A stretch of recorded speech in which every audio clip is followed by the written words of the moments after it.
Ladies and gentlemen, welcome to a brand new episode of the W podcast. I'm Uwe. We have Saucy J here, and it's another special episode because we have another special guest. We are today joined by the WoW tank.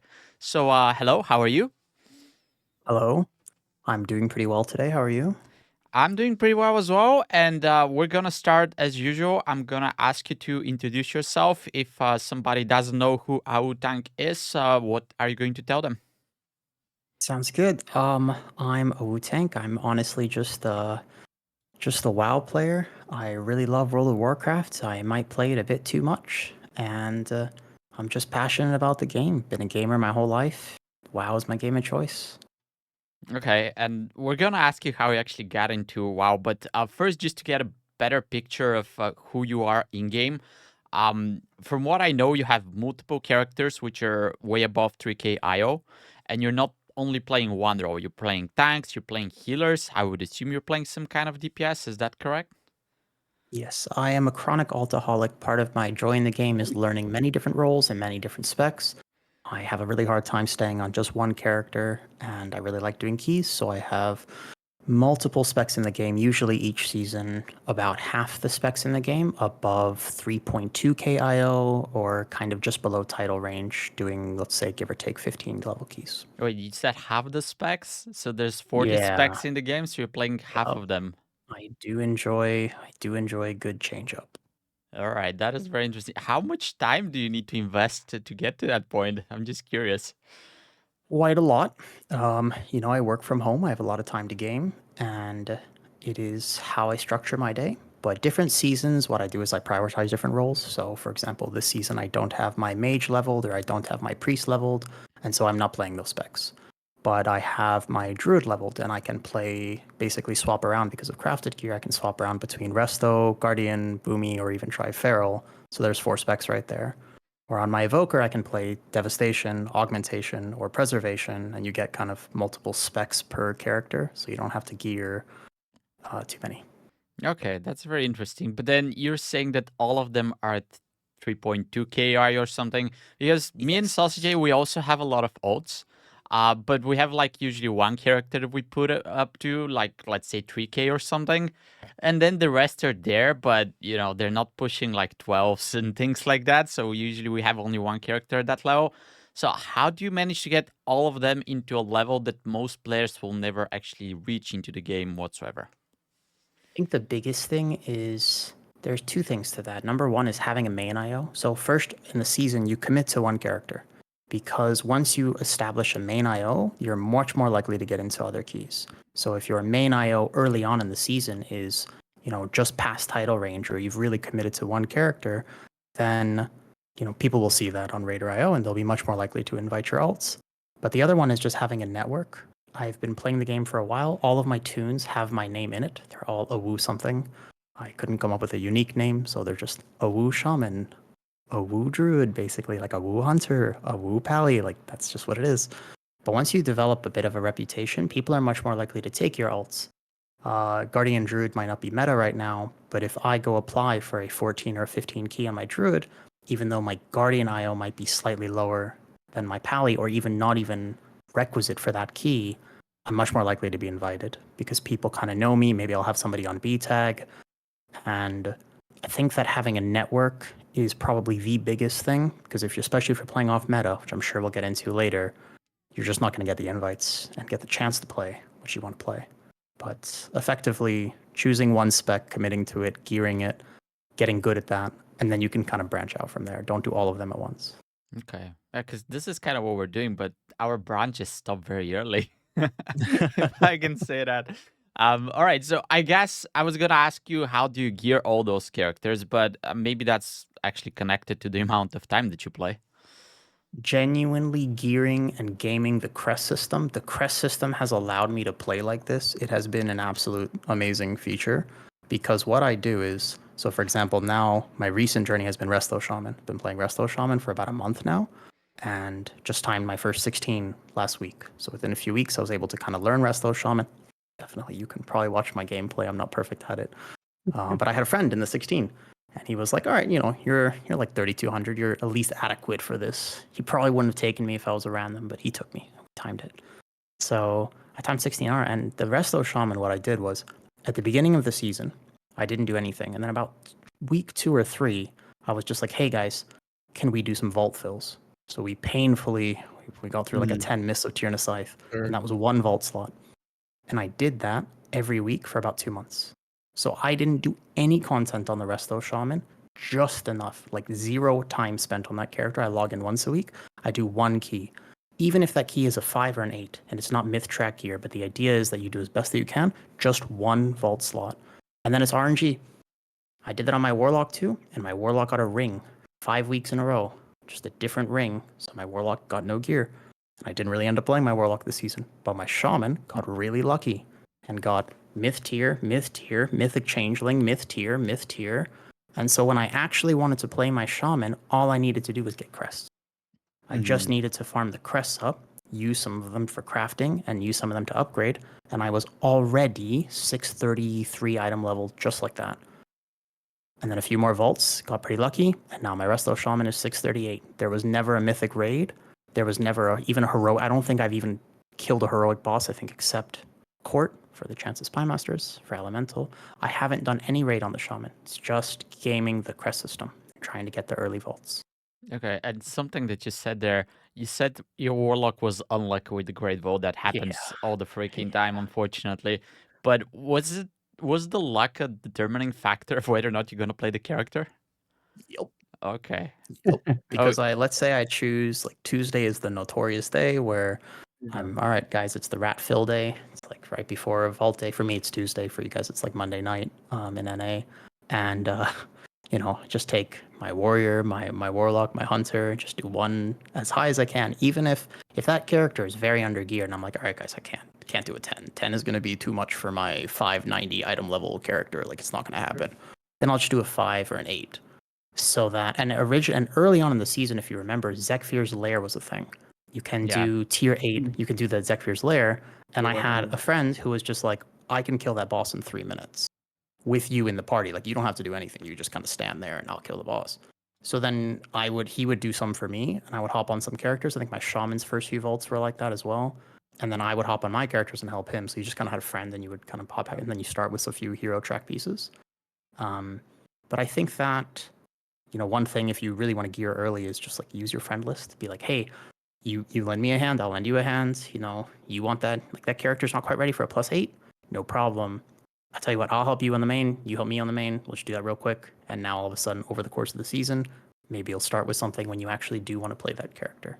Okay, so that's very interesting. Just if somebody by chance from Blizzard is listening, just take notes because you get unlucky in the vote, you can actually quit the game if you're playing one character. Just saying, That's guys. right. Just That's true. saying, just Yeah. saying. All right, so from everything you've said so far, gearing apart, I guess networking is a huge thing for you. And I guess having friends is what's not only going to help you progress in the game, but apparently gear your characters. They can carry you around, stuff like that. So, any advice on how to create a network and so many friends that are willing to help you? Yeah, it's something that I've learned because when I wanted to be competitive in WoW and I wanted to like push keys, I very quickly realized that there's a limit to how much you can pug. Like there's just a boundary, and the boundary is not your skill level or your ability to do the keys. It's your ability to find the keys.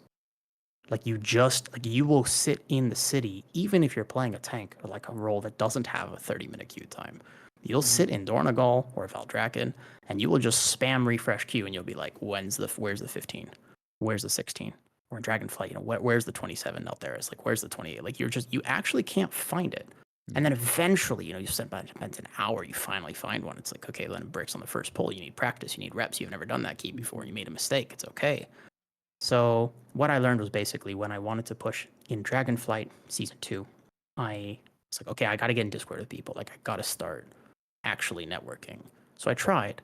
And the biggest thing for networking, what I learned very quickly was you got to find people you enjoy playing the game with. Forget kind of about skill level. People can learn, but personalities don't tend to change that quickly. So I was Or at playing with all. two different groups. Yeah, I was playing with two different groups. One of them completely killed the enjoyment of the game for me because Mm. their environment and their vibe was like just a little bit more hostile. Their way of communicating with each other did not mesh with me. Because you know what? Sometimes you stand in a swirly, you make a mistake, and that prog key, that push key, and it's just, oh well, GG, go next. We laugh about it. Can't believe you did that. Ha ha. And it's all good. And one group I played with was more like that. One group I played with was like, just, you know, if you do that again, you're Hmm. not invited back tomorrow. I'm like, Yeah. okay, okay, okay. I'm sorry. I'm sorry. So I Yeah. think that just when you are making friends in the game, whether or not you're in Discord with them or even just the vibes in the party, the game is meant to be fun. You gotta just prioritize that. I know it's so you're eager. You find that one player who's just has a little more IO and they're willing to take you to keys. Just make sure that you enjoy gaming with the people instead of prioritizing who you think the best possible player is if you don't like them. Okay. That's the Yeah. biggest tip. Yeah, I want to kind of follow up a question I had on that, and it relates to burnout. And so, have you in your WoW career kind of faced burnout? And just based on what you just said, I know for me personally, it's kind of like when you're around those people that are that first group that are kind of a little bit toxic or very like uh, structured militarily, where it's like you can't make a mistake, versus like the people that are just chill and we understand mistakes happen. I know for me, the first one will make me feel burned out. The other one kind of you can push through. Is that something similar to you? Have you had experience like that? Yeah, I don't burn out on WoW because I just have a gigantic passion for it. And whenever I burn out, I swap specs. So if I'm ever at a point where I'm like, you know what, I'm kind of done with my prop pally. It's like fantastic. There are 5 other tanks to play and a bunch of other DPS and healers. And you'll notice my prop pally like this season I pushed and then I just stopped. He hasn't gotten a single point of IO in almost like a month and a half, 2 months. I was within title range and then I was just like, not for me this season. And now my Resto Shaman is up there, and now my Press Evoker is up there, and now my other, like my Druid is up there, and it's just for me, one way I handle that is swapping specs. But the burnout comes for me only at the competitive range of keys, where every mistake starts to get so punishing that you can't make a mistake. And it does make me burn out because now I'm playing WoW as a job. Now when I'm playing, I'm locked in, I'm just sitting here and I'm just like, okay, all right, just make sure you click that button. I missed the button. Oh, sorry, my bad. I'm the tank. Rest in peace, key. It's just that is the burnout. And that's when I know I have to kind of take a step back and realize, okay, how important is title this season? And how important is my joy and my burnout this season? So I have to make decisions sometimes. That mythic raid team, it's like, okay, I know I really want the CE, but at some point, if the guild is burning out, do I keep pushing? Do I accept it? And you have to make those decisions for yourself about what you're going to enjoy and how you're going to spend your time in the game. Some people are very achievement driven. Some people are more fun driven. So I think it depends on them. Okay. I think that's a very good advice. And just one more question back to the networking. Are you the proactive part of making friends, or did it just start with people trying to friend you because you were a good player? Yeah, I tend to be pretty proactive with it. I like people. I like talking to people, just not in person. But online, it's much easier to talk to people. And in a party, one thing, because I've played so many keys and it's hard to explain exactly how this happens, but since I tank, heal, and DPS, I can tell when somebody is getting carried and I can tell when somebody is carrying. So I know how to evaluate a player whether they're really good. And plot twist, it has almost nothing to do with overall damage. But I know because I can tell, I'm like, wait a second, that shaman was just thinking about the tank. He just capped totem at the perfect time. He just saved the tank's life. Or I'll be like, hey, that prop pally, he just saved that person's life with that layout. He was looking. I'm like, okay. And when I notice these things over the keys, I'll add people. And I build a network because I can evaluate better who is a really good player. And that is generally how you meet people first. You can meet good players and then you can play with them a few more times and kind of get a feel for the vibes. Like you normally don't get a vibe check in the first key because people are not communicating that much. But I add kind of people by skill, and now the B tag is very full. Yeah. You know. Okay, and I would guys just suggest for you to watch his stream. I watched you tank on your Pali. I don't know, it was like a 14 Turetsky or something like this. and you're on the last boss and you did so many things and you were actually explaining them on stream. Like you were saying, okay, I'm looking for lay on hands here. Now I'm going to sack this person. So I knew exactly what you're doing. And I was thinking, all right, you do have a healer in the group, but if you didn't do all of those things, you would not kill this boss. Like people would die, right? So I would highly suggest for you guys to watch his stream. But then, how do you get to this level? And kind of like expanding a little bit on the streaming part, but you said that you don't do very high keys so that you can communicate and talk, and then you're not that locked Yeah, in, right? yeah. However, like 14, 15s, those are actually high keys. So how do you manage this balance of being focused on game, doing all those important things? And as you said, you're the tank. You're not allowed to miss globals because the key's down, right? Yeah. But then at the same time, you're actually able to like chill and talk to your chat and not stress that much. It's a genuinely good question. The best answer I have is that since I started streaming, and streaming is a relatively new thing for me, because I've been playing WoW for a lot longer than I've been streaming. Streaming's new. I have defaulted to specs that are a little bit less nuanced in their rotation. Because if I have to be playing a Blood DK, there is no chance I'm chatting and living the 15. There's just zero chance. I'm going to just look at chat for a second, and you And you're miss the one dead. death strike, it's over. But there are two different styles of tanking. There's a reactive tank and there's a preemptive tank. I prefer the preemptive tank classes, the ones that mitigate damage rather than react to damage. Those are Guardian Druid, Prot Warrior, and Prot Pally. Those are my three favorite tanks because I can tell you before the pull what I'm going to do. If you learn the damage intakes of keys, you can actually, like, I can communicate to you on the first pull of Necrotic Wake exactly what I'm going to do before I even set foot in the key. But I can't do that as a Blood Decay, because a Blood Decay is a little bit how fast I react to globals, and I'll get into it later, but I have a higher ping. So Blood Decay, Brewmaster Monk, even VDH can be a little bit tough for me, and I probably wouldn't be able to play those specs at the same level and chat at the same time. But really, a lot of it is just familiarity. How long I've been playing the spec and how comfortable I am with it. And in terms of your question about City of Threads in particular, it's a great key for Prot Pally. You can really help the group. Because I healed this season, I was going to start as a healer this season. I was actually not going to tank. And I was playing Preservation Evoker. I wanted to push for title on Preservation Evoker. And I failed City of Threads a bunch of times. Yeah, we've And I all been started to there. learn, okay, well, I'm letting people die. This fight is really hard. Like the splice originally wasn't nerfed, and you were just trying to figure out like how you were supposed to heal that. Like that is a really big healer check dungeon. And I was just trying to figure it out. And so as a Preservoker, I had to figure out how to plan for the damage and what I could do and everything in my toolkit. Where can I rescue? Where can I this? Where can I that? And that helped give me knowledge so that when I played Prot Pally, I could identify, hey, if that person needs a rescue right now, that's because they need an external. That's where I use Blessing of Sacrifice or even Spell Ward or Lay on Hands. So I think the best Prot Pallies are the ones who have played healers.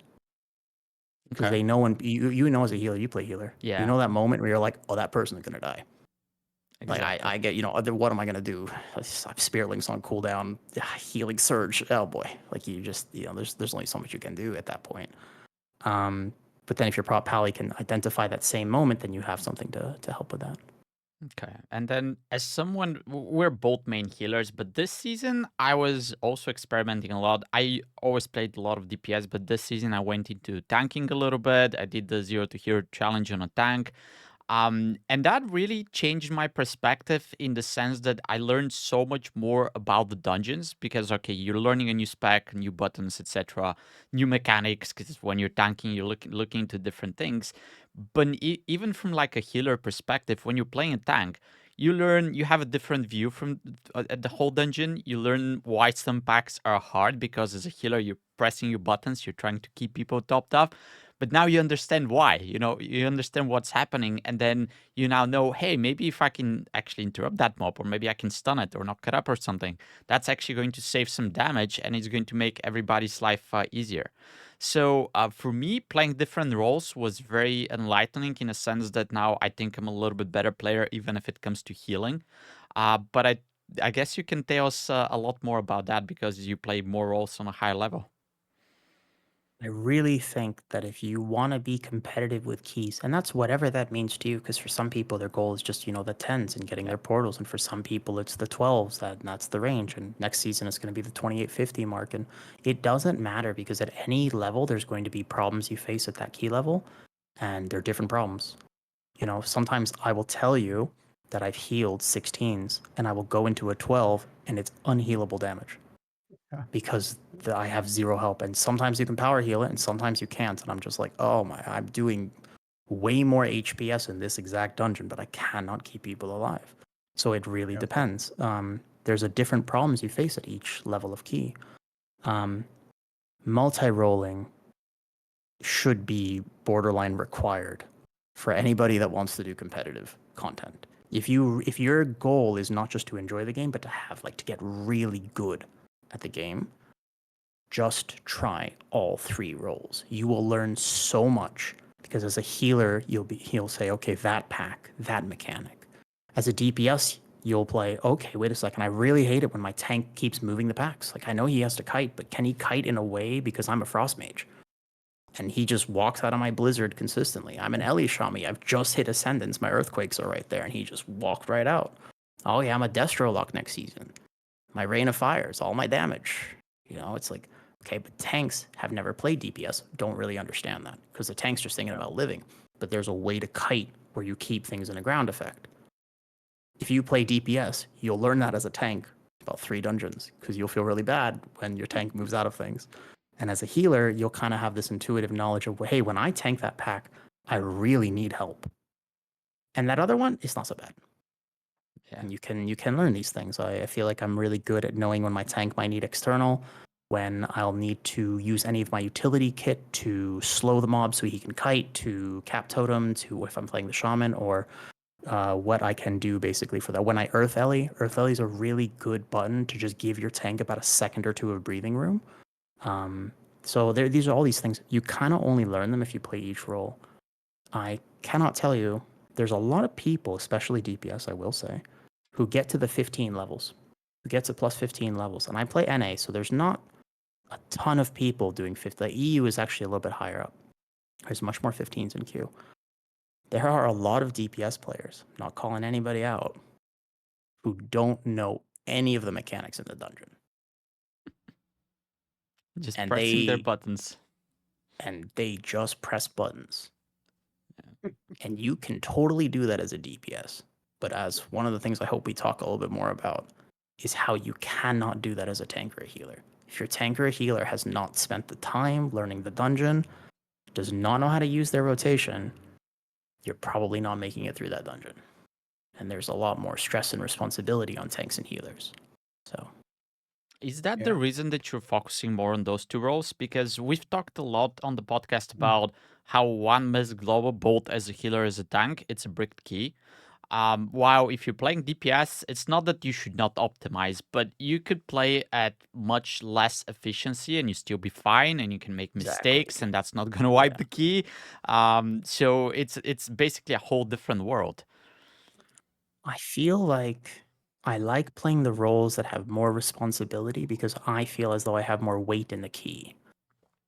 There are some exceptions to this where actually a DPS is the reason, like a really good elemental shaman will do so much damage in their cooldowns that it will enable a pull that you could otherwise not do.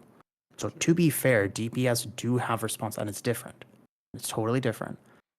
But yes, I feel as though when I play tank or when I play healer, the success rate of my keys goes up because I am aware and I can do more. And so I feel like those roles, they have more responsibility, but they also have more outcome decision. There's a lot of times as a healer where somebody did not press a defensive and I was able to react fast enough to save them.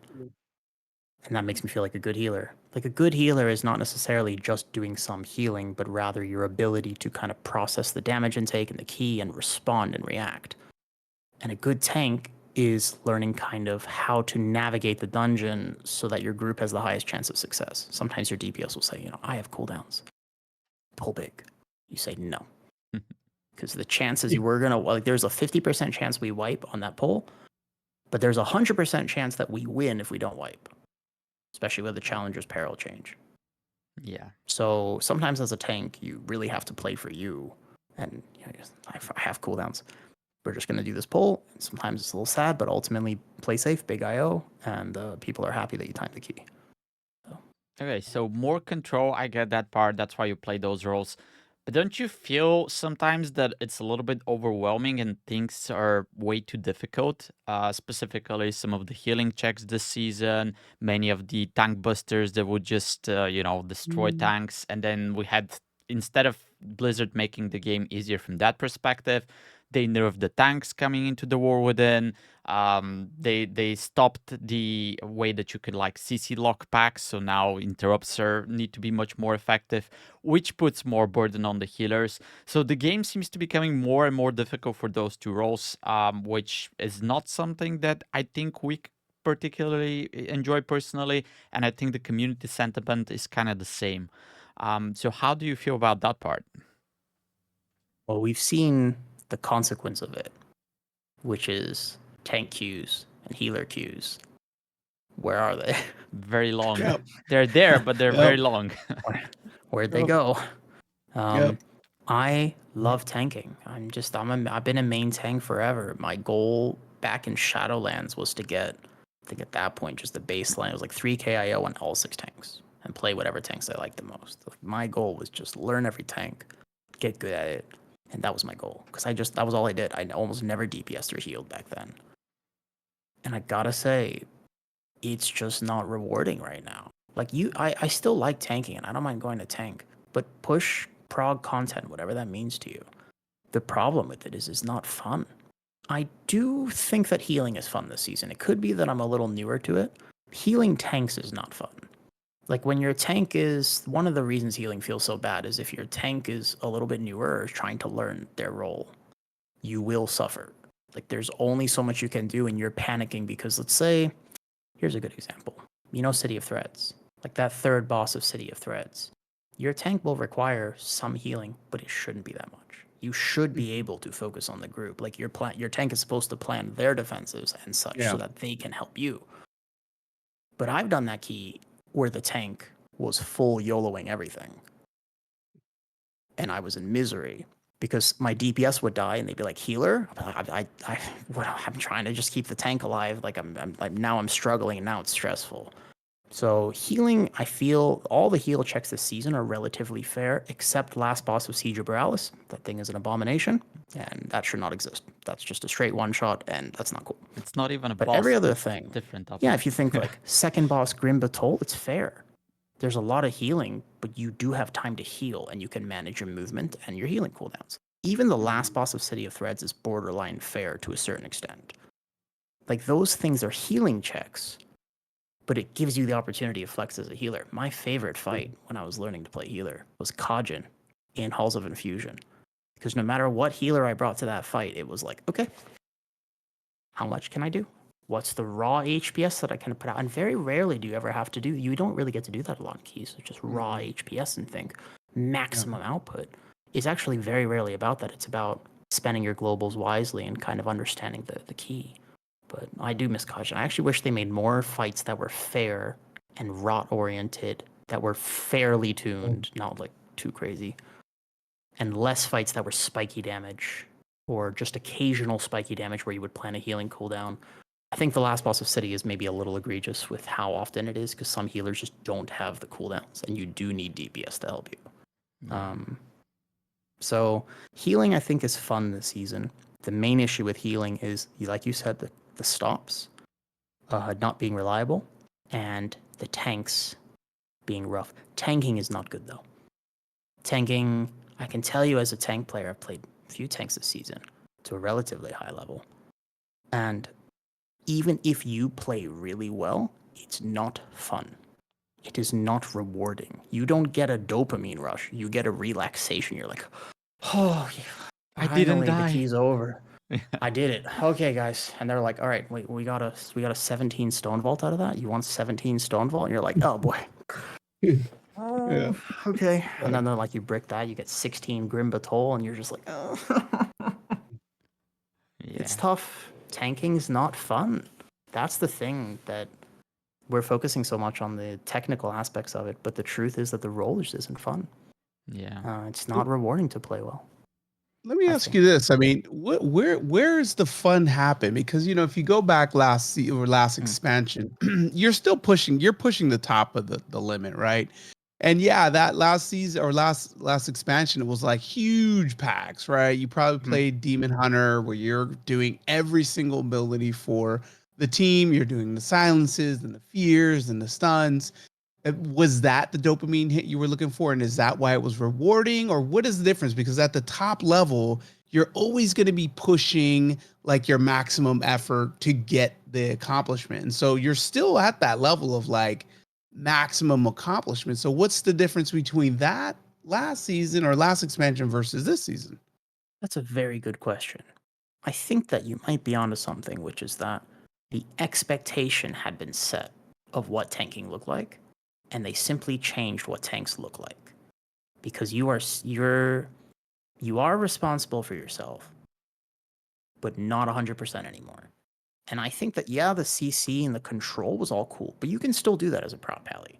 Like I'll end a dungeon with 70 or 80 interrupts, and I'll be like, imagine doing this without a prop pally. Or I'll have that one spell word or that one lay on hands where I save somebody. Well, what would we do if I wasn't like I still feel that level of accomplishment. That feels good. But the fact that I could die if my healer is not aware and I could be playing to a near 100% capacity is really, really strange. And the Yeah. biggest thing I'll tell you is this: it's not the tank busters. The tank busters are get the bad rep here. That actually isn't it at all. Tank busters are fine. Just like as a healer, you're like, well, that does a lot of AoE damage. But that's okay because I have cooldowns and I can heal it. That's my job, right? So tank busters happening every 20 seconds is actually okay because you can just plan for it. The problem is that the melee damage, the actual white swing damage of a pack, is so high right now that you don't defensive the tank buster. You have to defensive every second you're there. Mm. That is an egregious mistake because they have to remove tank busters because if the tank buster happens every 20 seconds and the pack lives 40, by 40 seconds in you have no cooldowns. But it's not the tank buster. Every tank has a way to deal with the Shadow Claw ability. It's the fact that when you walk into that pull before the Shadow Claw even happens, if you don't defensive, you're already dead just to melees because that pull, like the pull after the first boss of Stone Vault, also has 3 concussive slams. And if they sync on you and you don't have a defensive for that, you're also dead. And then they put a stacking debuff on you, and then you'll just die to melees before the next Shadow Claw even happens. And then there's an AoE pulse, so your healer can't watch you. And so it's a constant tension on tanks. If it was just tank busters, then you can chill. Tank buster happening, you're aware, chill. Tank buster happening, okay, respond. It's not the tank busters. It's the fact every pack's a tank buster. Every pull. Every single pull in these dungeons is actually like you're fighting for your life. You never get to chill. You kind of need a little bit more downtime, I think, as a tank. There should be some pulls where you don't have to fight so hard. And it does not feel like that right now. Every single pull is like you're either playing extremely well or you're dead. And it's really silly, I think. I think it's too much. Okay. I see a thread here because we've talked about how healing is hard, and it's not, as you said, it's not the healing checks because you can prepare for them, you can get to them with cooldowns, but you get to a point where you might do all the healing, but you kind of become dependent on people pressing their defenses because even if they don't, it doesn't matter how much healing you do to them, they're still gonna die. So what we were basically not happy about when it comes to healing is that at some point you almost become irrelevant because you are dependent on other people playing correctly. And what you just Yeah. said kind of felt like for you tanking is the same because you're saying, okay, I'll manage my cooldowns correctly. I'm gonna deal with the tank busters, but then there's that one moment where I'm actually dependent on my healer. So that kind of feels like we're talking about the same things. You're dependent on other people to do their job correctly, so that you can shine and do your role. Is that correct? First, am I getting this correctly? Yeah, I think genuinely, if they just buffed tanks by a fair margin, but also capped it, because the fear is, well, what if there are 2 tanks and a key? Because you might do that if they buff them enough. Just limit it. You have 1 tank. You cannot start a key with 2 tanks. Easy. So it's literally an easy solution. Just you cannot start a mythic keystone with 2 tanks. And I don't know exactly how they would do that with raid. Maybe that would be more complicated in raid, but effectively just If they buff tanks, every single tank, by straight up 20% increased damage and healing done tomorrow, I think the game would be better for it, not worse. Like, I actually think that actually your DPS would be a little bit sad because your tank might beat them in AoE. That is, I think, one of the main reasons they won't do it is because your DPS will be like, am I irrelevant? They don't like feeling that. Yeah, and do you think it's just But like you, a flat but you know what percentage might buff? happen? There's a way to do it, not that, but that's just the simplest way to explain it. But you know what might happen if the tank actually beats everybody in damage? More people might reroll the tank. Yeah, I said that a couple episodes ago, man. I said let the tanks do same amount of damage as the DPS. Tanks will come in. It's fun. Yeah, It's fun. Make it fun. yeah. That is what's fun as a tank is yeah, I like playing well, but playing well right now is a lot. You look at details. It's kind of how you know. Like as a DPS player, you're like I played really well, but if you don't have details on, how do you know?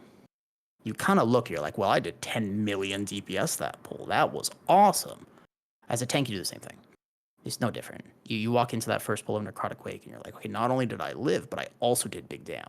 That's cool. Let's do it again. And I How kicked big a can we whole go next bunch. time? Yeah, You and know. I healed. Yeah, all And I of it. did, yeah, and I did all this stuff. So, and as a Yeah, healer, you're like, well, I actually managed to weave in some damage globals too. Well, look at my damage. That was yeah, huge, you know. yeah. And so it does matter. It shouldn't, because technically in a key, you finish a key with sub 2 deaths, even with a safe route up to a reasonable level. You're timing it. Like it's actually like you don't need to pull that aggressive, but it's fun. And we're not talking about optimizing efficiency until a level of keys that most people are not doing. We're talking about just having fun. You know, remember Algothar Academy? Everybody liked that first pull. Oh yeah, It was just fun. It made no yeah, difference to the dungeon. They could have made 3 mobs with the same percentage instead of all the little ones, but it was fun. yeah. It was just a cool pull, and your tank had a job, your healer had a job, and your DPS had a job. It was simple. You dodge the swirlies, you do big damn. Cool. I feel like I hope that they bring the game back to a little bit of a simpler, just more straightforward, fun game. It seems like they're doing this goblin theme for season 2. You know, they're kind of Yeah. maybe they're stepping off their high horse a little bit. You know, we're not this epic fantasy game that has to be super serious all the time. Maybe we can just have goblins and a slot machine boss. Like it might just be fun to be a little bit more chill. Mhm. Have you been on the PTR, Yeah. by the way? No, I'm waiting because the PTR is a little bit too buggy. I didn't want to test things before they're finished because everybody is coming to my stream and saying, "Hey, you see VDH is going to be meta?" Not yet. Not Yeah. yet. You see Mistweaver is going to be meta? Not yet. Wait. There's going to be for sure a tuning pass. Yeah. Monk is actually notorious for always looking really good on PTR for some reason. And then live comes around, and they're never that good. Yeah. Unfortunately, Blizzard tends to forget about them. Or I don't know what, there's like a bug interaction. And VDH with their tier set right now, it's like, just wait. You can play for fun. I think I'm going to wait maybe, and then the week that all the dungeons are up. But what killed the PTR for me is only one dungeon per week. That feels really Yeah. weird. I would have immediately played it if all 6 were available, but they Yeah. were not. Well, So there was 4 this week. weird for this week. Yeah, and then supposedly 3 more, but I think they're late. And Mm. I went there straight away. I started testing, but I'm kind of jealous of your strategy because everything was very overtuned this time. Tier sets and scaling aside, the dungeons are extremely difficult. And I'm not just saying that because they were difficult for me. Okay, I'm not a good player, but I've seen some of the top players. They still cannot kill some of the bosses. They're not timing Mm. them right. So I don't think that's a good way to test. Different topic. But just I'm gonna ask you one more PTR question, but before that, Sure. you play so many roles. First, how do you manage to figure out all the rotations? What do you need to press? Because every role, every spec has some nuances, some very specific details that you need to know. How do you get to a level where you can play them in like 13s, 14s, etc.? Because I play a lot of specs and I know it's not easy to switch from one spec to another. What's left from one role to another? So I'm going to say something controversial. Don't Oh. cancel me. There are very few unique specs in WoW. Almost all of them follow the same logic. There are a few specs which I know I cannot play because their way of playing is so different that I may not be able to do good on it if I swap next week. There are a few specs like that. But for the most part, when I went over to Ellie Shami, and I had never, it's one of the only, Shaman was one of the last character I ever got max level. So it was the only character I never even logged in. I didn't even know. I vaguely knew. I was like, what is this? What is this earthquake ability? What's earth shock? Like I had to, from scratch, never touched it before ever in the history of me playing WoW. So Ellie Shami, Enhancement Shaman, and Resto Shaman, never touched them. So when I went over to Ellie Shami, I had a friend. That friend is 3,500 IO plus. I said, hey, how do I play Ellie Shami? That was the first thing I did. And I was like, make it real simple, right? Idiot. Don't do the conflict. Don't do the well to min max. Make sure that you spread this and you do that, and then on this pack and then this. If you get that proc, it's like, no, just lay it on me. Give me 3 sentences. What do I do? And WoW needs more educators who can do that. Because when people ask how to play specs, especially to people who are playing at a higher level, they give this detailed essay, but you're not going to remember that. So just 3 sentences. And if you can boil any spec down to 3 sentences, you will do good, not great. But you don't have to do great to play the key. You don't have to play perfect. I will not be beating an Ellie Shami who has been playing for a year. Sure. It's just not going to happen. Yeah. But I will go in and do good damage because Ellie Shami's good right now. So I don't have to be playing at 100%. I am going to miss some globals. But it turns out that Ellie Shami is click the buttons that light up real fast. Like it's hit this button, like these 3 are in order here, and then you chain lightning, and then you earthquake, and then you rotate earthquake and this. And somebody gave me a weak aura for it, and it just says this button, and then you hit this button, elemental blast, and then you hit the chain lightning, or this button, then you hit that button.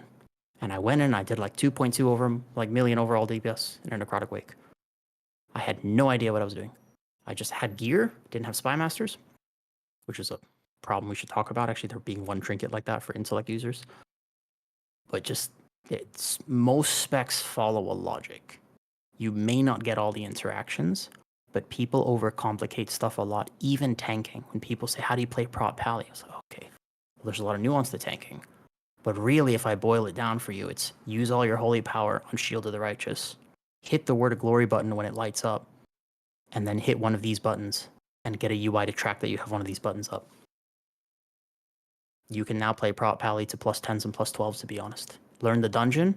It's like, okay, but you're like, there's no way it could be that simple. It kind of is. A lot of specs are a lot more simple than people think they are. You will not be the best prot pally playing like that, not by a long shot. But you don't have to be the best to enjoy the game, to play the game. You're not doing 15 plus. I will not bring my elemental shaman to somebody's 16 because it's not going to do enough damage. But I can bring it to a 14 because I'll do adequate, if that makes sense. Yeah, that makes sense. But then what if you don't have this elemental shaman friend who can summarize everything in 3 sentences? Good question. How do you approach a spec in that regard? I would really still say find one. Because you can. Like, let's say, unless you're playing a spec that you like, how do you play Feral Druid? There aren't that many Feral Druids. And also, Feral Druid is one of those specs that's kind of unique. There's actually a ton of interactions because it still has snapshotting, among other things. That's a hard one.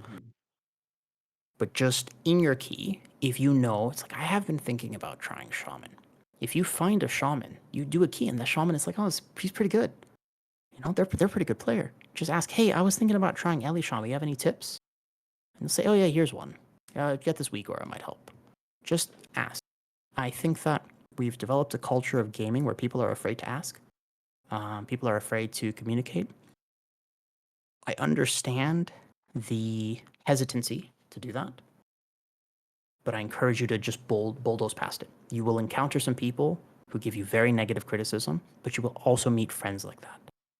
You will also meet people who will help and support you by simply asking. Don't be afraid to just ask questions. I think that we gotta get back to WoW being a game of magic and community instead of competitiveness. We can both be good shamans. We can both be good pallies. Like, you don't have to be better than me, and I don't have to be better than you. Actually, we can just be good together. There's this weird clashing now. Like, there's like ranked game mode, and if you're better than me, then they'll take you instead of me. And it's just, I think we have to kind of loosen that up a little bit. and just be okay with also being bad for a second and learning. Yeah, I totally agree with that. And since we're talking about Shaman, this is going to lead to my next Mm. question. But Blizzard has done a lot of volatile changes to many different specs. Specifically because I play all the Shaman specs as well. Specifically, Elemental and Enhancement Shaman, they have basically two different builds, and that's even hero talents aside, right? They have two different builds which play completely different. And then based on the changes they did from stats, you often have to switch from one to the other. So how do you feel about that? Because I started the season as Elemental Shaman, then they changed the stats. I had to basically Mm. relearn the same spec again. Same thing happens with Enhancement Shaman. And I kind of find this a little bit annoying because I like playing the class. I've learned it.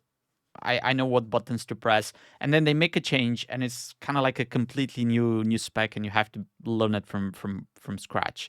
How do you feel about that part?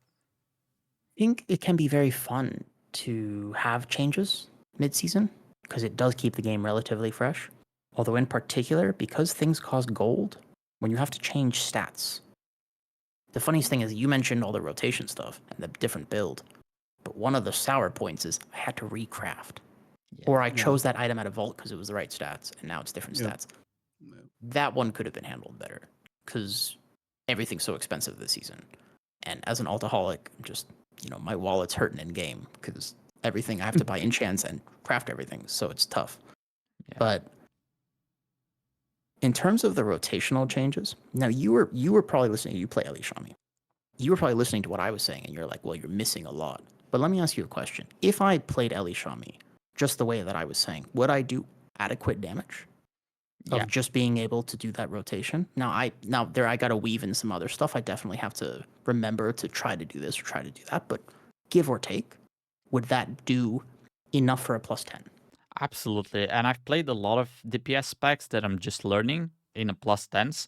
Um, and I know that I'm not optimal. Like I know I learn many things just by watching videos in the next key. I found something new.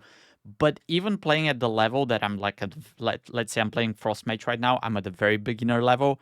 We're still two chests and keys. And I know that I'm not playing good, right? But we're still two chests and keys. So if you play good, if you don't die, if you press your buttons, you still do enough damage at a, let's say, mid level. So the answer If here you is yes. care enough to think about your rotation, you will do enough. There are a lot of people, and they tend to play DPS because healers and tanks are difficult. And I understand. Oh my god, it makes sense. If I worked a 9 to 5, and then I came home and I took care of my family for a second, and then it was the evening time. I made dinner or whatever, had to do the things. The kids are now asleep. I have a few hours to myself.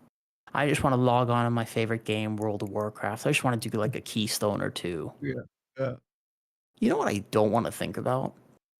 Whether or not I have to hit this button very Uh-huh. specifically before that button. I kind of just want to hit the buttons. Sure. Wait. And the truth is that that is okay, although maybe an expectation should be set for you that you might not be pushing +15s. And that's okay because you don't have to. There is no reason you have to do that.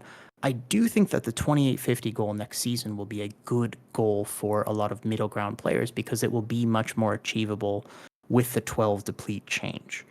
I know, I think I had listened to your podcast when you guys were talking about how it doesn't affect a lot of people, but it will because I will invite way more people to my 12s.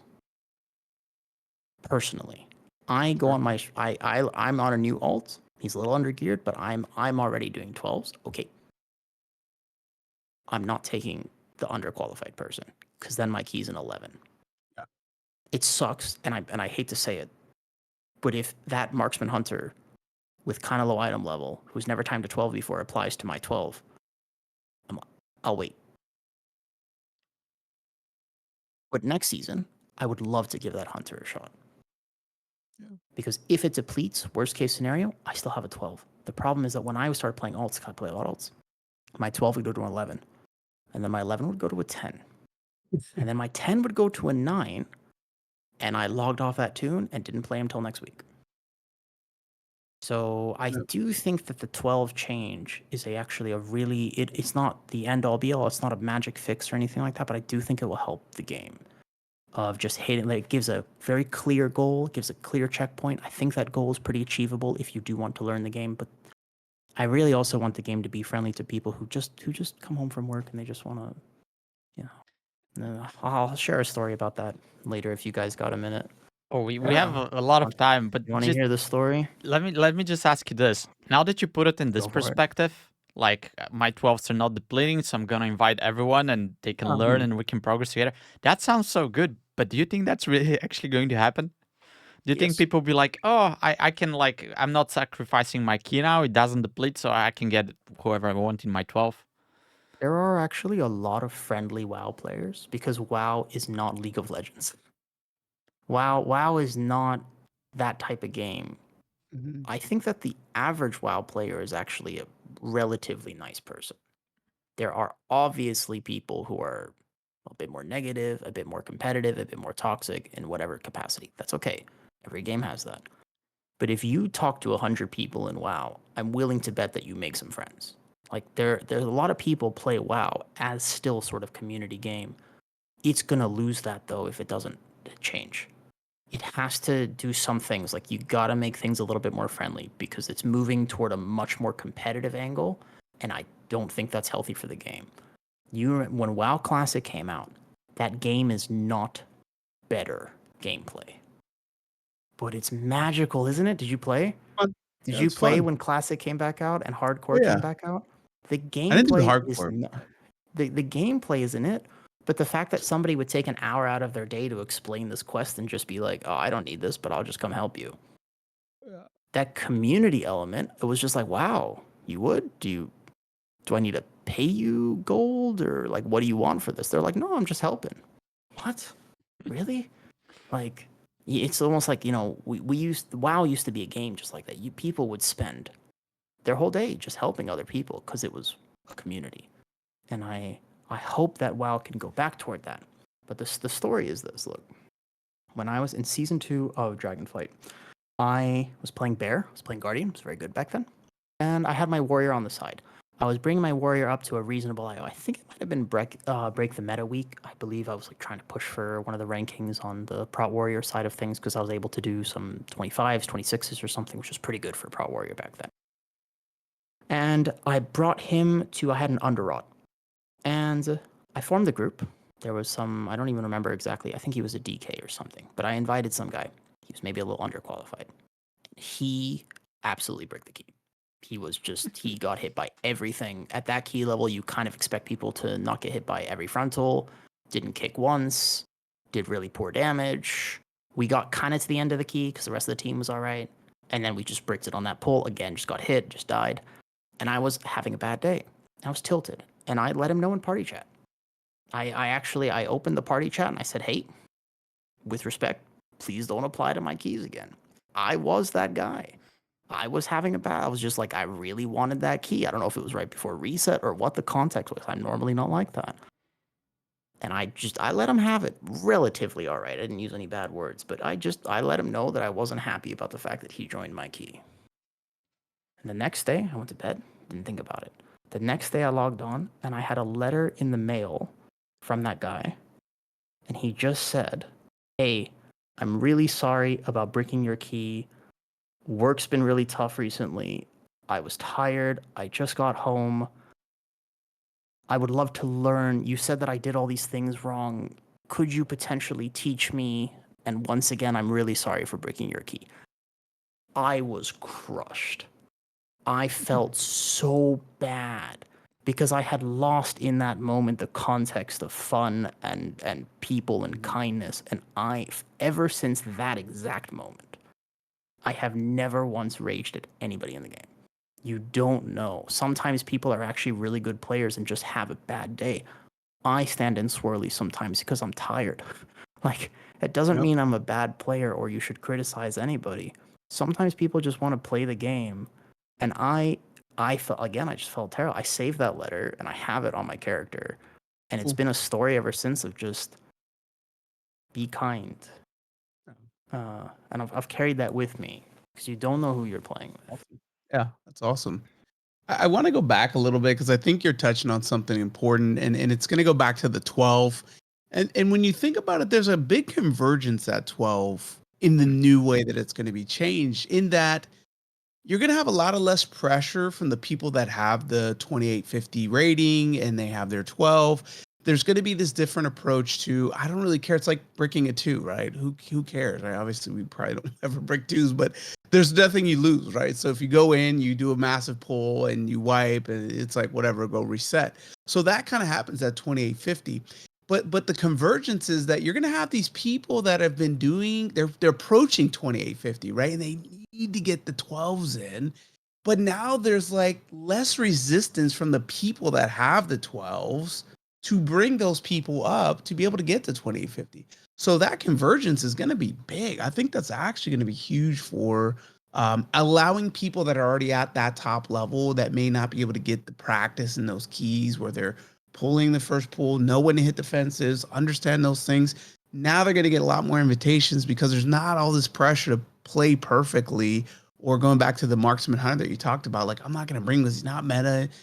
He only did like 4 12s ever. Like, I'm not going to bring this guy. He doesn't know what he's doing. But now it's like, well, I could give him a chance, whatever. Like maybe we meet somebody cool. So that convergence is actually, I think, going to be a huge difference coming season 2. I'm looking forward to it. They've clearly made a statement saying 11 to 12 is a goal. And there's a lot of people who have 11s, 2700. I think it's like 2700 IO, give or take. And they really want 28. And they are playing the Q simulator. I think it's the first time that you really have to play Q simulator. I think you can find 10s within, if you're in the city for 10 minutes, I'm pretty sure you can find a 10 to join. Yeah. On some level, maybe your item level's really low and it's going to be tough, but I think 10s are all right. 11s are a little tougher. But 12 is that first time as a DPS player, you will realize that you are not getting invites. And I hope that it does help, because that particular barrier is super tough. I know there are people still trying to get 10s, but at the very least, if you think about the fact that you're logged in for 3 hours, I think you spend a fair bit of that time doing the key and failing, but trying again, and you at least play the game. I have so many people come to my chat and just be like, I've been on for 3 hours, I've done 1 key. I'm actually in the city for like 30 plus minutes. I cannot find a key. That is really not good. Yeah, that's tough. And that's another good point you're bringing up. I don't think you're hitting it directly, but content creators are going to be bringing people to 12s because you don't have any risk to break it. So, hey, join the stream. We'll do some 12s. Good luck. Let's see how you compete.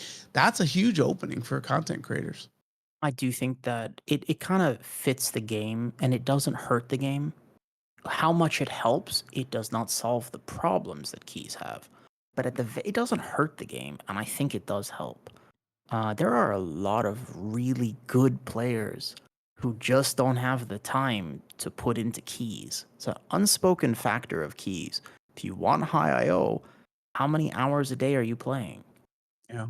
Like, nobody gets to title, give or take, unless you have a lot of connections and a very strong previous title range history. Like, nobody gets to high keys by playing 2 hours a day.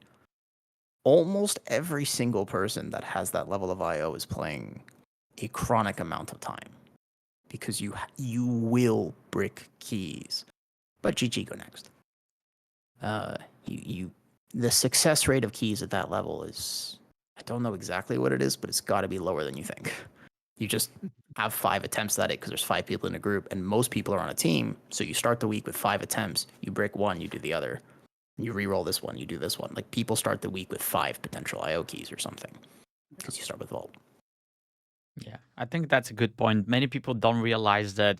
They think, oh, I'm a good player. I can push to whatever rating, whatever their goal is. But the higher your goal is, the more time you need to invest, right? You're not going to get 5 characters to 3k IO by just, logging in and doing 1 key per week. It has to be multiple hours every day. So maybe, yeah, that's one thing that people can relate to a little bit better, the expectations and the times that you need to invest in order to get there.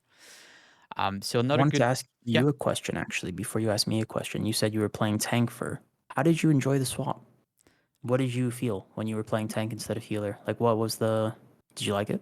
I liked it, but I think a big part of that was because it was kind of like brand new to me. I've played tank before, but I've never pushed to like plus 10 even or something like that, Mm. right? So it was the first time I was actually at a go. Oh, I'm not just playing one key just for like to make something different today.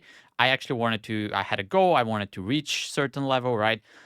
So that freshness was part of the fun, But just as I said, just learning, just experiencing something new, having this role, having how much responsibility it takes, actually, that was very, very entertaining for me. And it was also enlightening in the sense that people, like, if you read into the forums, there's this sentiment where people say, DPS are monkeys, they don't know what they're doing, it's all about the healers and the tanks. And I understood now why the tank's job is so important because, especially in the beginning, like you do a double guardian pull in Mist of Aside, and you die. If you don't know what you're doing, you die. So learning all Right. of these things, it showed me how important the role is. And I'm not saying that DPS are not important. You actually alluded to that before that. Mm. Uh, but yeah, it was a very, very fun experience, and I would recommend everyone to try different roles if they haven't. Especially if you have friends who won't judge you for it, because you will die. Oh yeah, As a tank, like one of the things when people ask, specifically "Hey, I that. wanna," yeah, hey, because a lot of people come into my stream and say, "Hey, I want to learn how to tank. What are the tips you have for me?" Okay, well, there's a few general tips. I hopefully, as I continue to stream and to put my life kind of out there, I want to make content to help people get into the role, which isn't this sort of min-maxy. Like Yoda has a bunch of really good prop pally videos for people who want to do plus 18. Who's doing plus 18? I'm talking about the people who want to do a plus 5. 50 people probably Because, total. yeah, but it's like, but there's a whole, like, so many pallies, for example, will come and say, should I go haste mastery or haste crit? Yeah. It will matter 0% whether or not you time a key at the level you're trying to play, whether or not you have haste mastery or haste crit. It doesn't. It's like that's the wrong perspective to have. Rather say, hey, let me look at your gameplay, because the gameplay is going to matter more. And how well do you, like, the double guardian pull is very surprising because the other pulls around that area are like, okay. And you walk in there, and if you don't know that as a tank, you're probably dying the first time. Almost every tank does, but what you don't see if you start late in the season is now they live, but they didn't the first week. Mm-hmm. That key was Yep. atrocious the first week because Yeah. that's why that pull is so infamous, because almost every single group had at least one wipe to that pull. At least. And then your tank would go in again and die again, and they, what is happening? And then you learn. Oh, And now when you do the double guardian pull, how you feel? well, I still feel bad, but now I know I know a little better, yeah. There you go. Because it would yell at me like defensive. I have DBM or something, and we have defensive, Mm. defensive, defensive, and like in 30 seconds, I'm like, I'm out of buttons. What do you want me to do? But Yeah. I think the best advice that you gave, because you can go into Yoda stream, you can go into YouTube, you can find videos, you learn whether you need to stack haste, whether you need to stack mastery, when to press buttons. But I'm still a little bit shaken by the story that you gave because we all get angry sometimes playing the game, especially when things don't go the way that we expect them to do.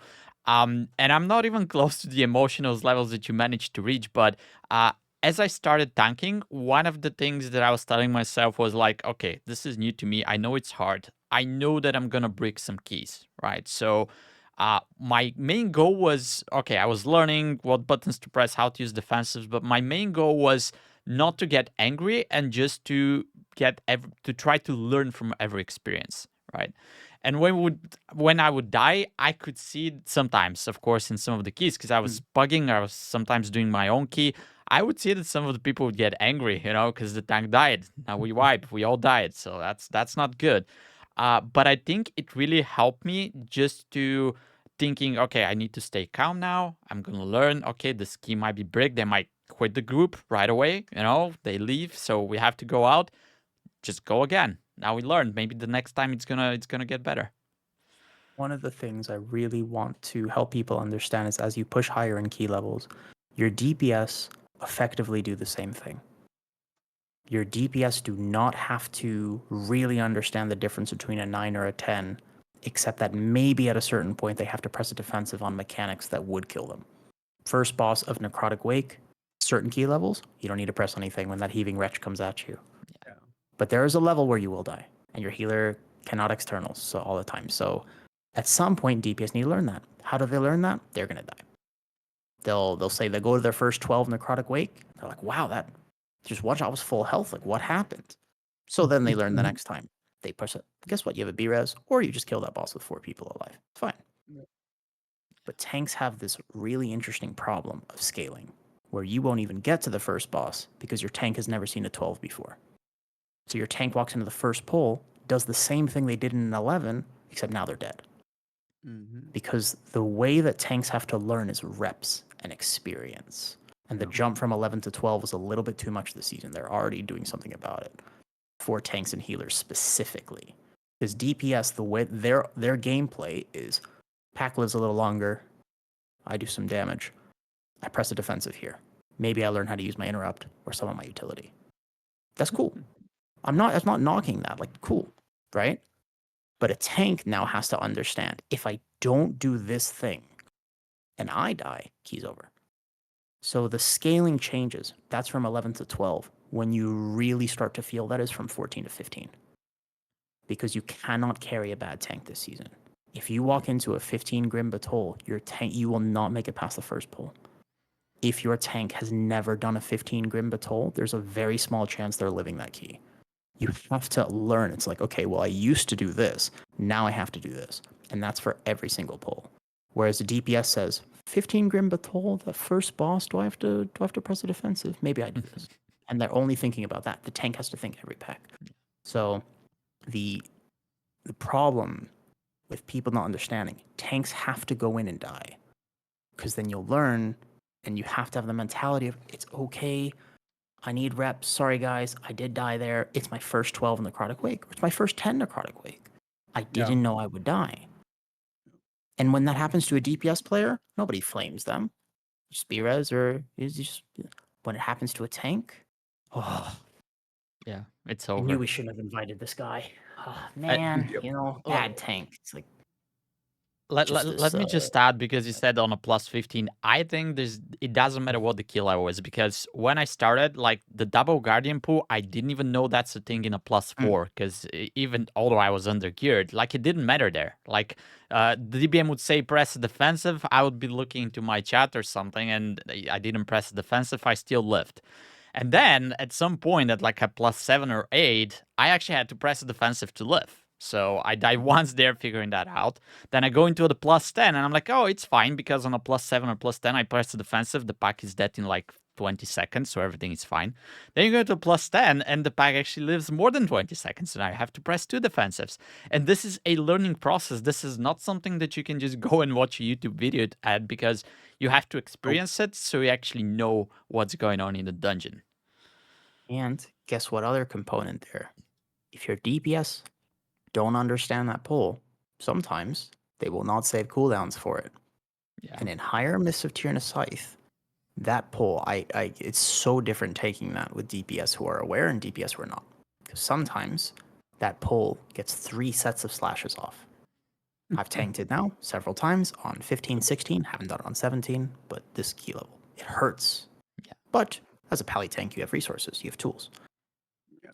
Sometimes that pull will get 6 set of slashes off, and I'm dead, probably. Sometimes it gets 3. That first pull Necrotic Wake, how long does it live? Your DPS do matter, and that is an instance where it's actually sometimes not having enough damage means that your tank will struggle, because Pally has a rotational set of cooldowns.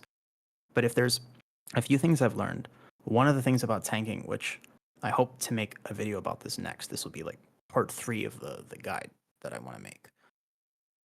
There's a simple rule to follow as a Pally tank, and also a Guardian Druid, and give or take a Prot Warrior. These are the 3 tanks that have this rule. Demon Hunter is the same as well, which is never be naked. It's the one thing to understand as a Pally tank. You not even, what button do I press? A button, but not all of them at once.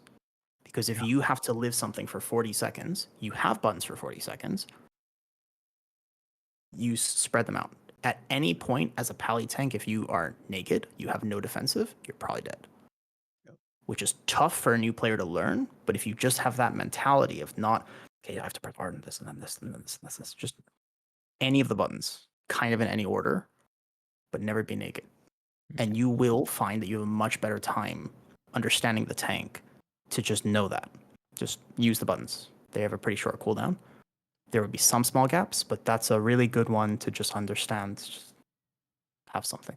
Yeah, I think that's a good advice, and you learn that very quickly. But it's not without dying. You always have to die a few times and then say, Have "Oh, to. all right. So what could I have done here? Maybe I Yeah. shouldn't have overlapped those two Yeah. cooldowns." Yeah. Yeah. You gotta Sometimes you you learn gotta it be willing to quickly. fail. Yeah. And sometimes you learn it quickly, and sometimes you just forget and you push 3 things because you're reacting. Or Oh panic. man, I wasn't supposed to do One of that. I'm dead. I'm if dead you in have you 5 tanked seconds. before, Saucy? Yeah, You yeah. played tanks, yeah, yeah. Okay. Yeah, So when you tank a key, the first thing when people ask how to play a tank, the very first thing is how to gather a pull. There's a very specific way you gather pulls. If you ever walk through a pack, you're probably doing it wrong. And you can learn this behavior. If I went right now and let me pick the tank I'm the worst at. I'm not the best at blood DK, mostly because of ping issues, and also I'm just not good at it. I have very little time spent on my blood DK because I don't like it. Because I don't like having a constant anxiety attack about whether or not I'm going to live. I prefer to yeah, play the game a little yeah, bit more chill, yeah. and I don't want to have to It's go to my brutal. psychiatrist and ask for a Yeah. prescription of sedatives because that I feel like is what blood DK gameplay is like. Um, if I went on that tank right now, relatively ungeared, I would still be able to do a reasonable key level. Learning the role, not the class, is very important. There are Sure. certain things that apply to every healer, and which means that if I choose the healer I'm the worst at, I'll still be able to do a relative key level because I think about the role, not the spec. If I go on a different tank, how to gather that pull of Necrotic Wake or something. Necrotic Wake's a good one because those first 4 mobs, and in fact, every mob you pull should not melee you once before you actually get to the gatekeeper if you're doing that big pull. You don't get hit on the gather. Or Arakara is another big one. If you try to do that big pull to the mini boss, which I would not recommend doing until a more coordinated level, first of all, communicate with your group. I'm going to kick every fear. This is another big one. In Necrotic Wake, you save your kick for the fear as a tank if you have no coordination, because that is the one thing that will kill you. You can live everything else. If there's one important cast, you just save it. Just be that guy that holds their kick for a second and saves it for the big cast that will kill you. But anyways, as a tank, I don't get meleeed before I actually get to the mini boss because I plan movement.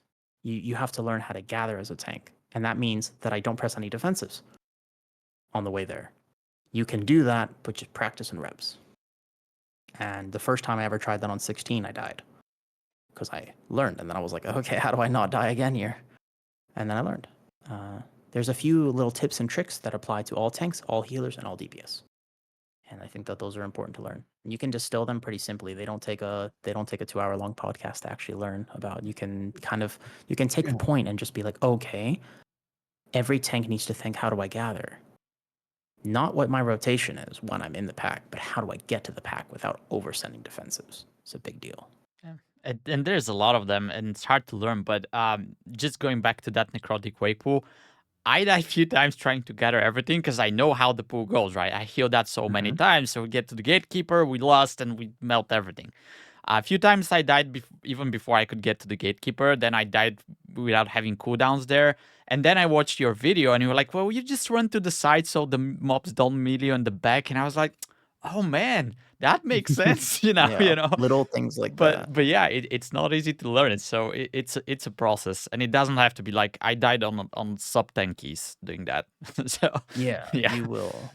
so yeah, Also just keep in mind, all key levels are completely valid and have their own problems. I have gone into I failed a 9 the other day on my pally tank, believe it or not.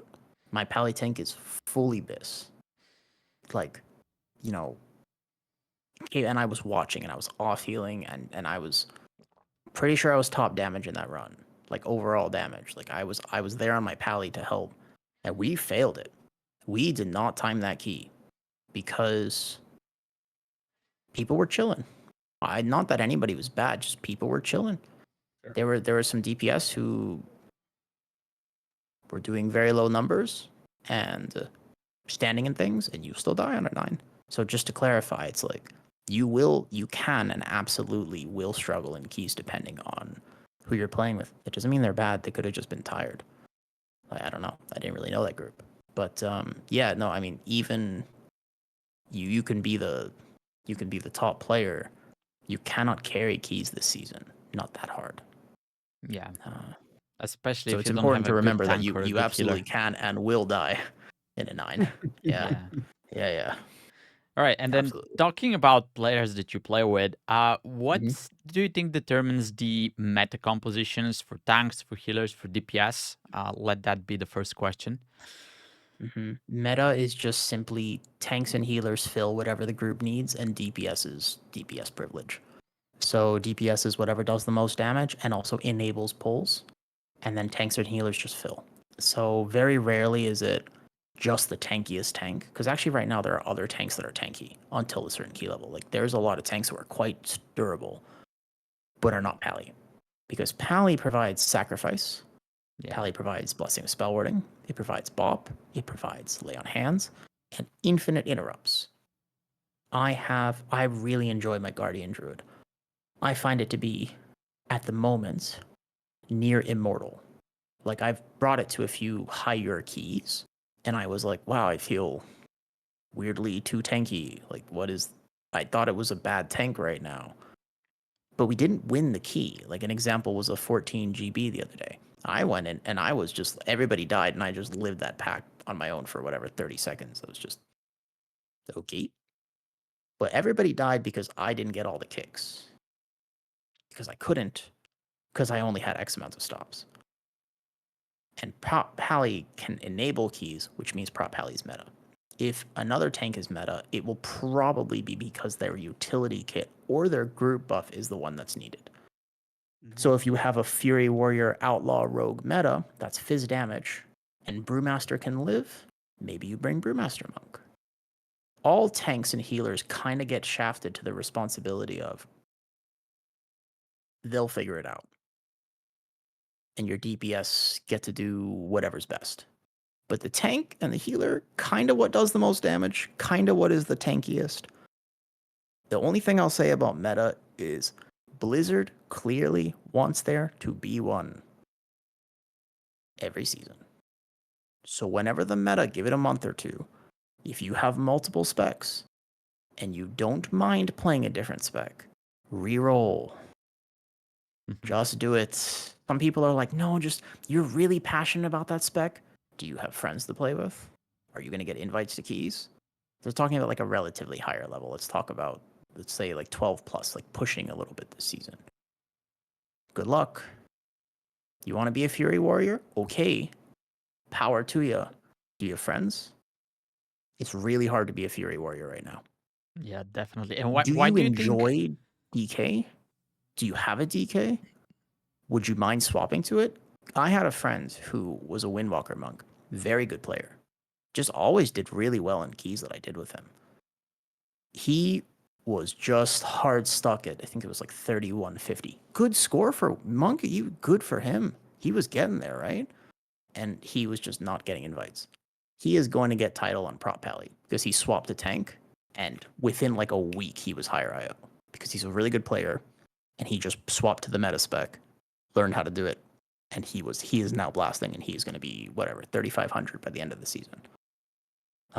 It's if you are not super attached to your spec, just reroll. You'll have a much better time playing the game. Unfortunately, And you did say that Blizzard is pushing for a meta to exist. Why do you think that is?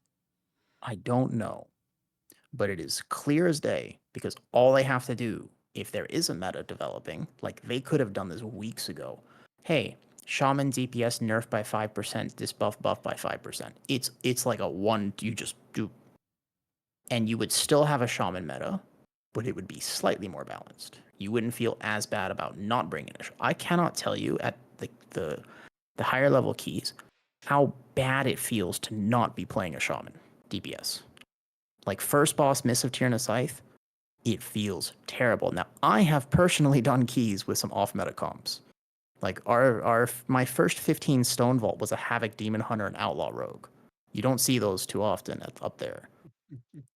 It's fine. I don't think we had a DK. I believe we didn't have Shaman.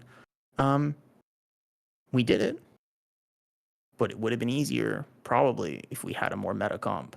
And Og is the other big one. Do you feel Og in the keys that you do? Do you notice when you do or do not have an Og? By the way. We do, but in a different way than you probably do, because Augs in lower keys are usually not that good. And Quite bad, yeah. even if they're good, they're still dependent on having two other good players, and that's a very rare combination in, let's say, a plus 10. You know, there's always somebody who's not that good, and then actually overall feels pretty bad in lower keys. I don't ever feel it as a tank, but I do feel it as a healer. I did 15 Dawnbreaker. I was learning Shaman. Did 15 Dawnbreaker. I was like, yeah, I did it. Like, cool. Had like a few deaths, but we timed it. I was very proud of myself because I had learned this new spec. I felt like I played it good. And then I did another 15 Dawnbreaker, and I could not keep people alive. I was like, is it my rotation? Am I missing? Am I late on my globals? Like what? Like people are dying to the last tick of the dot. The mini bosses are shredding us. We get to the second boss, and I'm just like, oh man, ads are casting or whatever. I could not keep people alive. And then I realized that one of those groups had an AUG and the other one didn't have an AUG. And then the same thing happened the following day where I went into one key, timed it with like minutes to spare. And then another key I went into, same key level, except that the comp we were playing had no prop pally, no AUG, and also a very squishy DPS. It's like a hunter, a mage, and a feral druid or something. And it was not a DK, a prop pally, and an AUG. And I was in despair. I could not keep people alive. Now, granted, I could play better for sure, but it's a thing. The hierarchies. I wish they would normalize that as well. Shaman is meta not just because of its damage, by the way, although that's the main reason. Shaman does so much more damage than any other spec in the game right now. It is unbelievable because people also forget that it provides a group buff. So if it's topping the DPS by like 200k, that's actually like 400k. Yeah. Because the group buff is quite massive for your Boomy or for your DK or for whoever. And for your tank and your healer as well, it helps them. So it's group buffs are they just tune that a little bit. It would help the game. Yeah. But don't you think if they start doing that, because this is kind of like tuning happened in the beginning of the season, everybody wrote Elemental Shaman, then they nerfed it, and even if you spec to like, let's say, Enhancement Shaman, you still have to like refarm more the gear. If you're a different class, it's even worse.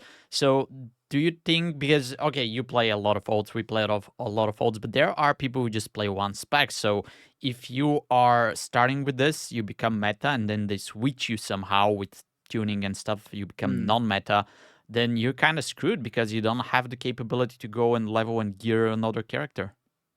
If you play one spec, it is genuinely a lottery. Because keep in mind that your spec could be Hunter. And you're like, okay, but I also really like Marksman Hunter and BM Hunter because Survival actually does a fair. It can do very competitive damage, even though it doesn't have a group buff, so it is lower. Now, I have gone to play with some very good hunters. And I have gone to play with some like a Beastmaster Hunter, Heather, who's kind of a gamer. Like, she is never that much lower than the second DPS. But she's not the top DPS ever, just because her spec. Now, I think she probably plays that spec to a near 100% K. Like, she plays really well because she's gaming as much as she can. When I do keys with her, and I've healed and DPS and tanked, I don't notice that she's a hunter. She feels just as tanky as everybody else, because normally you have to watch your hunters. I don't notice that at all. So you can game specs that are not quote-unquote good. You just have to play them really well. Any spec can be played. Anything. You can play Subtlety Rogue. Have you seen a Subtlety Rogue this season? I actually have seen like one. That's probably the least represented spec I've ever seen. I've played with some Feral Druids that are top damage. I played with a Devastation Evoker the other day in a 15 Aura who was top. She beat the Shaman. Like she was actually, it was crazy. She was 2.6 mil over. It was something like a really high number, and I was like, how? I've never seen, like, what did you do? Probably full bis. I don't know, check Mythic Spy Masters or whatever. Like that's the thing. Mhm. But she just, and I asked her, I only play the spec. Yeah.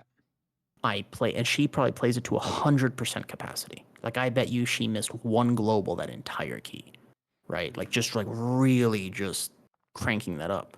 There's something to be admirable and said about that. But I wonder if she played Shaman, how much damage would she do? Because if you're willing to play Dev to that level, would you not have an easier time on Shaman? Maybe you don't enjoy it. Fair enough. You're supposed to have fun. But I do wonder sometimes the people who are very good at their spec, because they clearly have to work so hard at it, Mhm.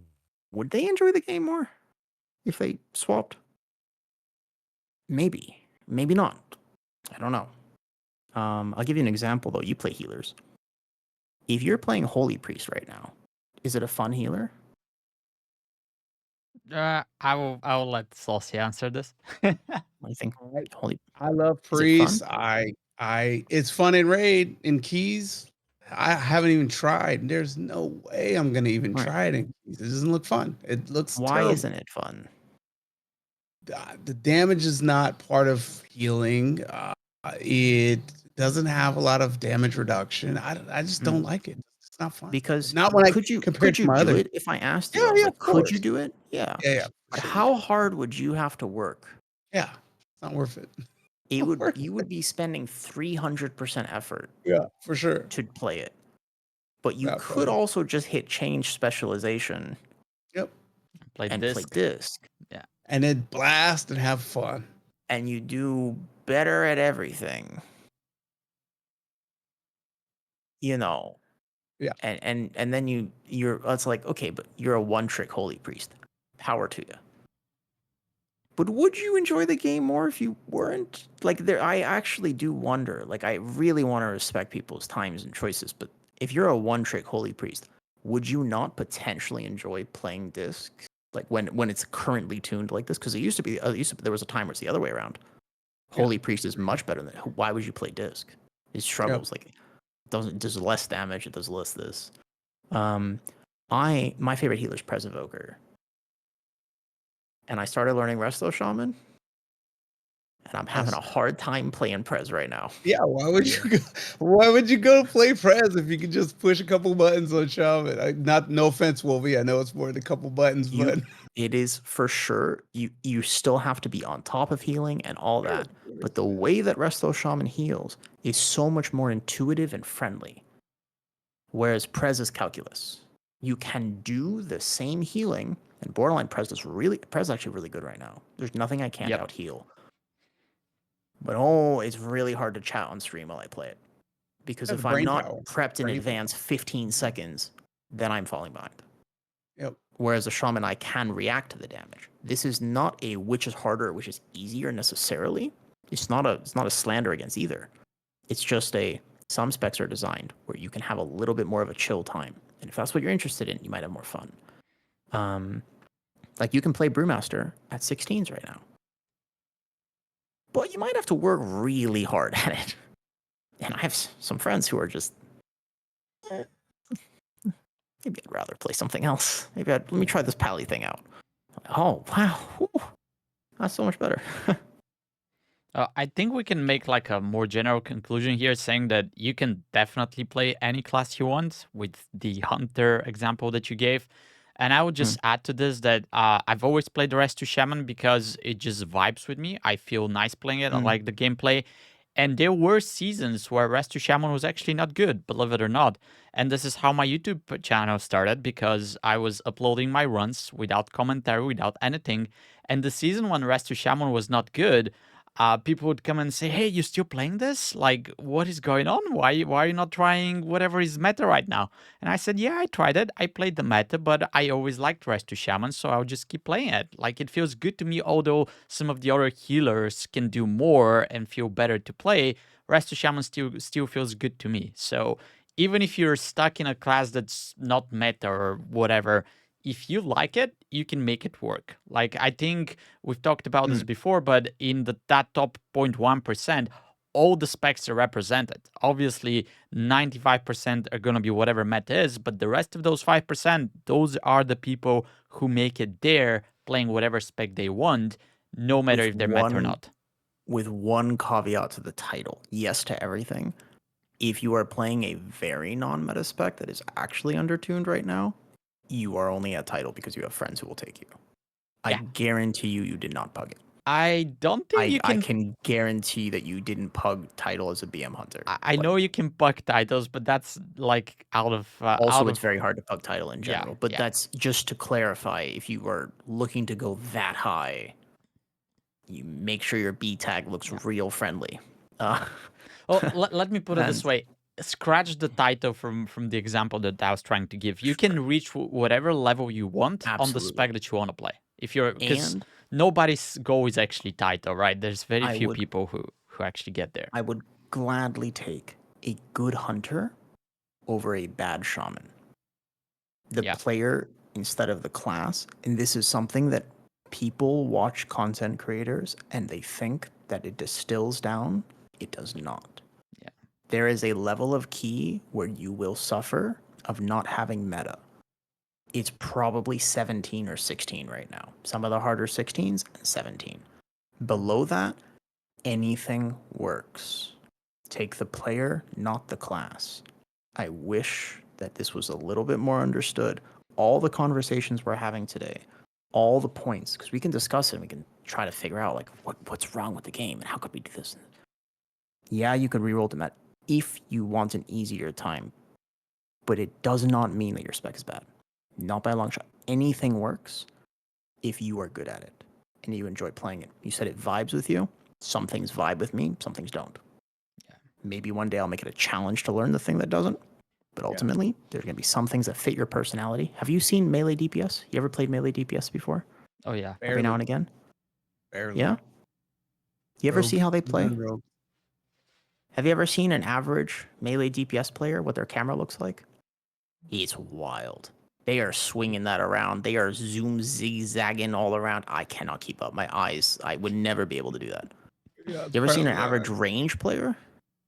One of those is a personality type, and the other one is Yeah, also a for sure. personality type. Some Probably why people I'm more prefer range. this, Yeah. and some people prefer to be in a constant state of PvP. That's cool. Play melee, play range. Yeah. I prefer this. So I will vibe much more with these. I don't actually know. It is really crazy to me how melee DPS are doing that all the time. And still, how do you play Havoc Demon Hunter in high keys? How in the How world are you well? doing that? What? It boggles my mind how you don't die to every pack and every swirly and every frontal. That's very impressive. You have my absolute respect. At the end of the day, because I know this is running a little long too, just the one thing, no matter how much we talk about what's meta, what you should or should not do, you pay to play this game. Have fun with it. And if there are things that we're talking about, it's in order to help people have more fun. If the conversation should be, you might have more fun if you change from holy to disc. Not that that's what you need to do to complete the key, because you can do the key either way. And the conversation of, should you try this or do it this way or learn how to gather, you might have more fun playing the game like that. But you don't need to be min-maxing to that extent. The game is supposed to be fun. It is not a 5v5 League of Legends style game. You're supposed to get together with people and try content. Sometimes you win, sometimes you lose. But I really hope that if I ever make guide content, it's so that people can feel less stressed about playing tank so that they can have more fun with it. Because if you're tanking and you're like, Yeah. how long are you tanking for? Look at I'm so I'm scared out of my mind. I'm terrified. You just okay, let me show you something. What if you did this, you won't have to be that stressed. Double guardian pull, no problem. Just 1, 2, 3, done. Keep it simple. And I think that as a healer, sometimes you feel that same pressure. DPS don't tend to feel that pressure, although sometimes they have to dodge a swirly, and it's very hard. a little sarcasm, sorry. But Shots fired. that thing, we are not saints. So if you're feeling that stress, the chances of you taking it out on your party and being toxic and doing that criticism is going to be much higher. And then that just transforms the game into something that WoW isn't supposed to be, in my opinion. Yeah.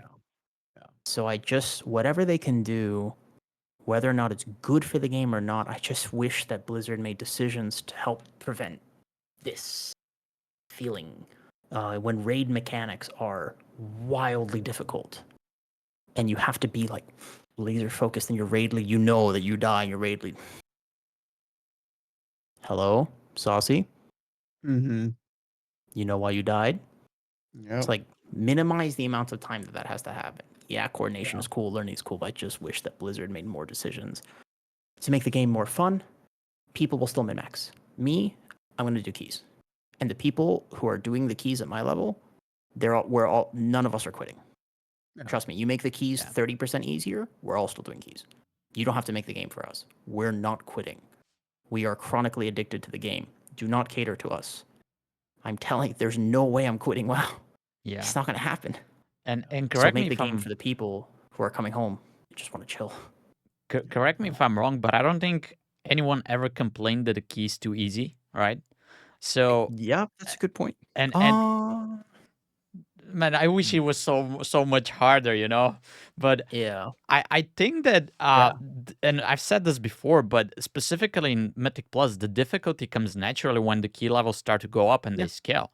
So I don't think anyone would mind if they make the next season like as easy as it could be, so people can go into like 5, 6, 10s and have fun, and then the sweats, as they call them, they can always go instead of like plus 15s or 16s or whatever your barrier is right now. All right, let it go to up like 20 or 21 or something, and then this is where it becomes hard. They can still get there and they would still have their challenge, but then everybody else is supposedly going to have a little bit more fun until they reach their point where they could stop pushing, and maybe they'll stay a little bit longer into the game, play a little bit more, enjoy more classes, and it's going to be just less barriers to entry and play. I gotta agree with you 100% there. I think that they made two big mistakes this season with keys. There's a few like big ones, but there might be two big ones. One of the ones that's not talked about a lot is the squish was not good. There should be more. There should be 1 to 27s, not 1 to 17, because it gives you a gigantic sense of accomplishment and progression, and you feel better about going from a 7 to an 8 to an 8 to a 9 to a 10, and just make everything just give that extra 10 key levels. Put the rewards, I don't know, make it 15 instead of 20, which is a 10. Just make it just whatever you want to do there. But that's one of the big ones. What's the progression? Because you go from, if you're a player who was doing a +5, now you can't do a +5 because a +5 is actually hard. +5 is 15. Yeah.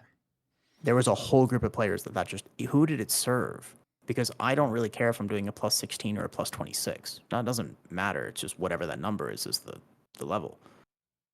I don't know who that served was the big one. The other one is the 15 seconds on death at 7. Just get rid of it.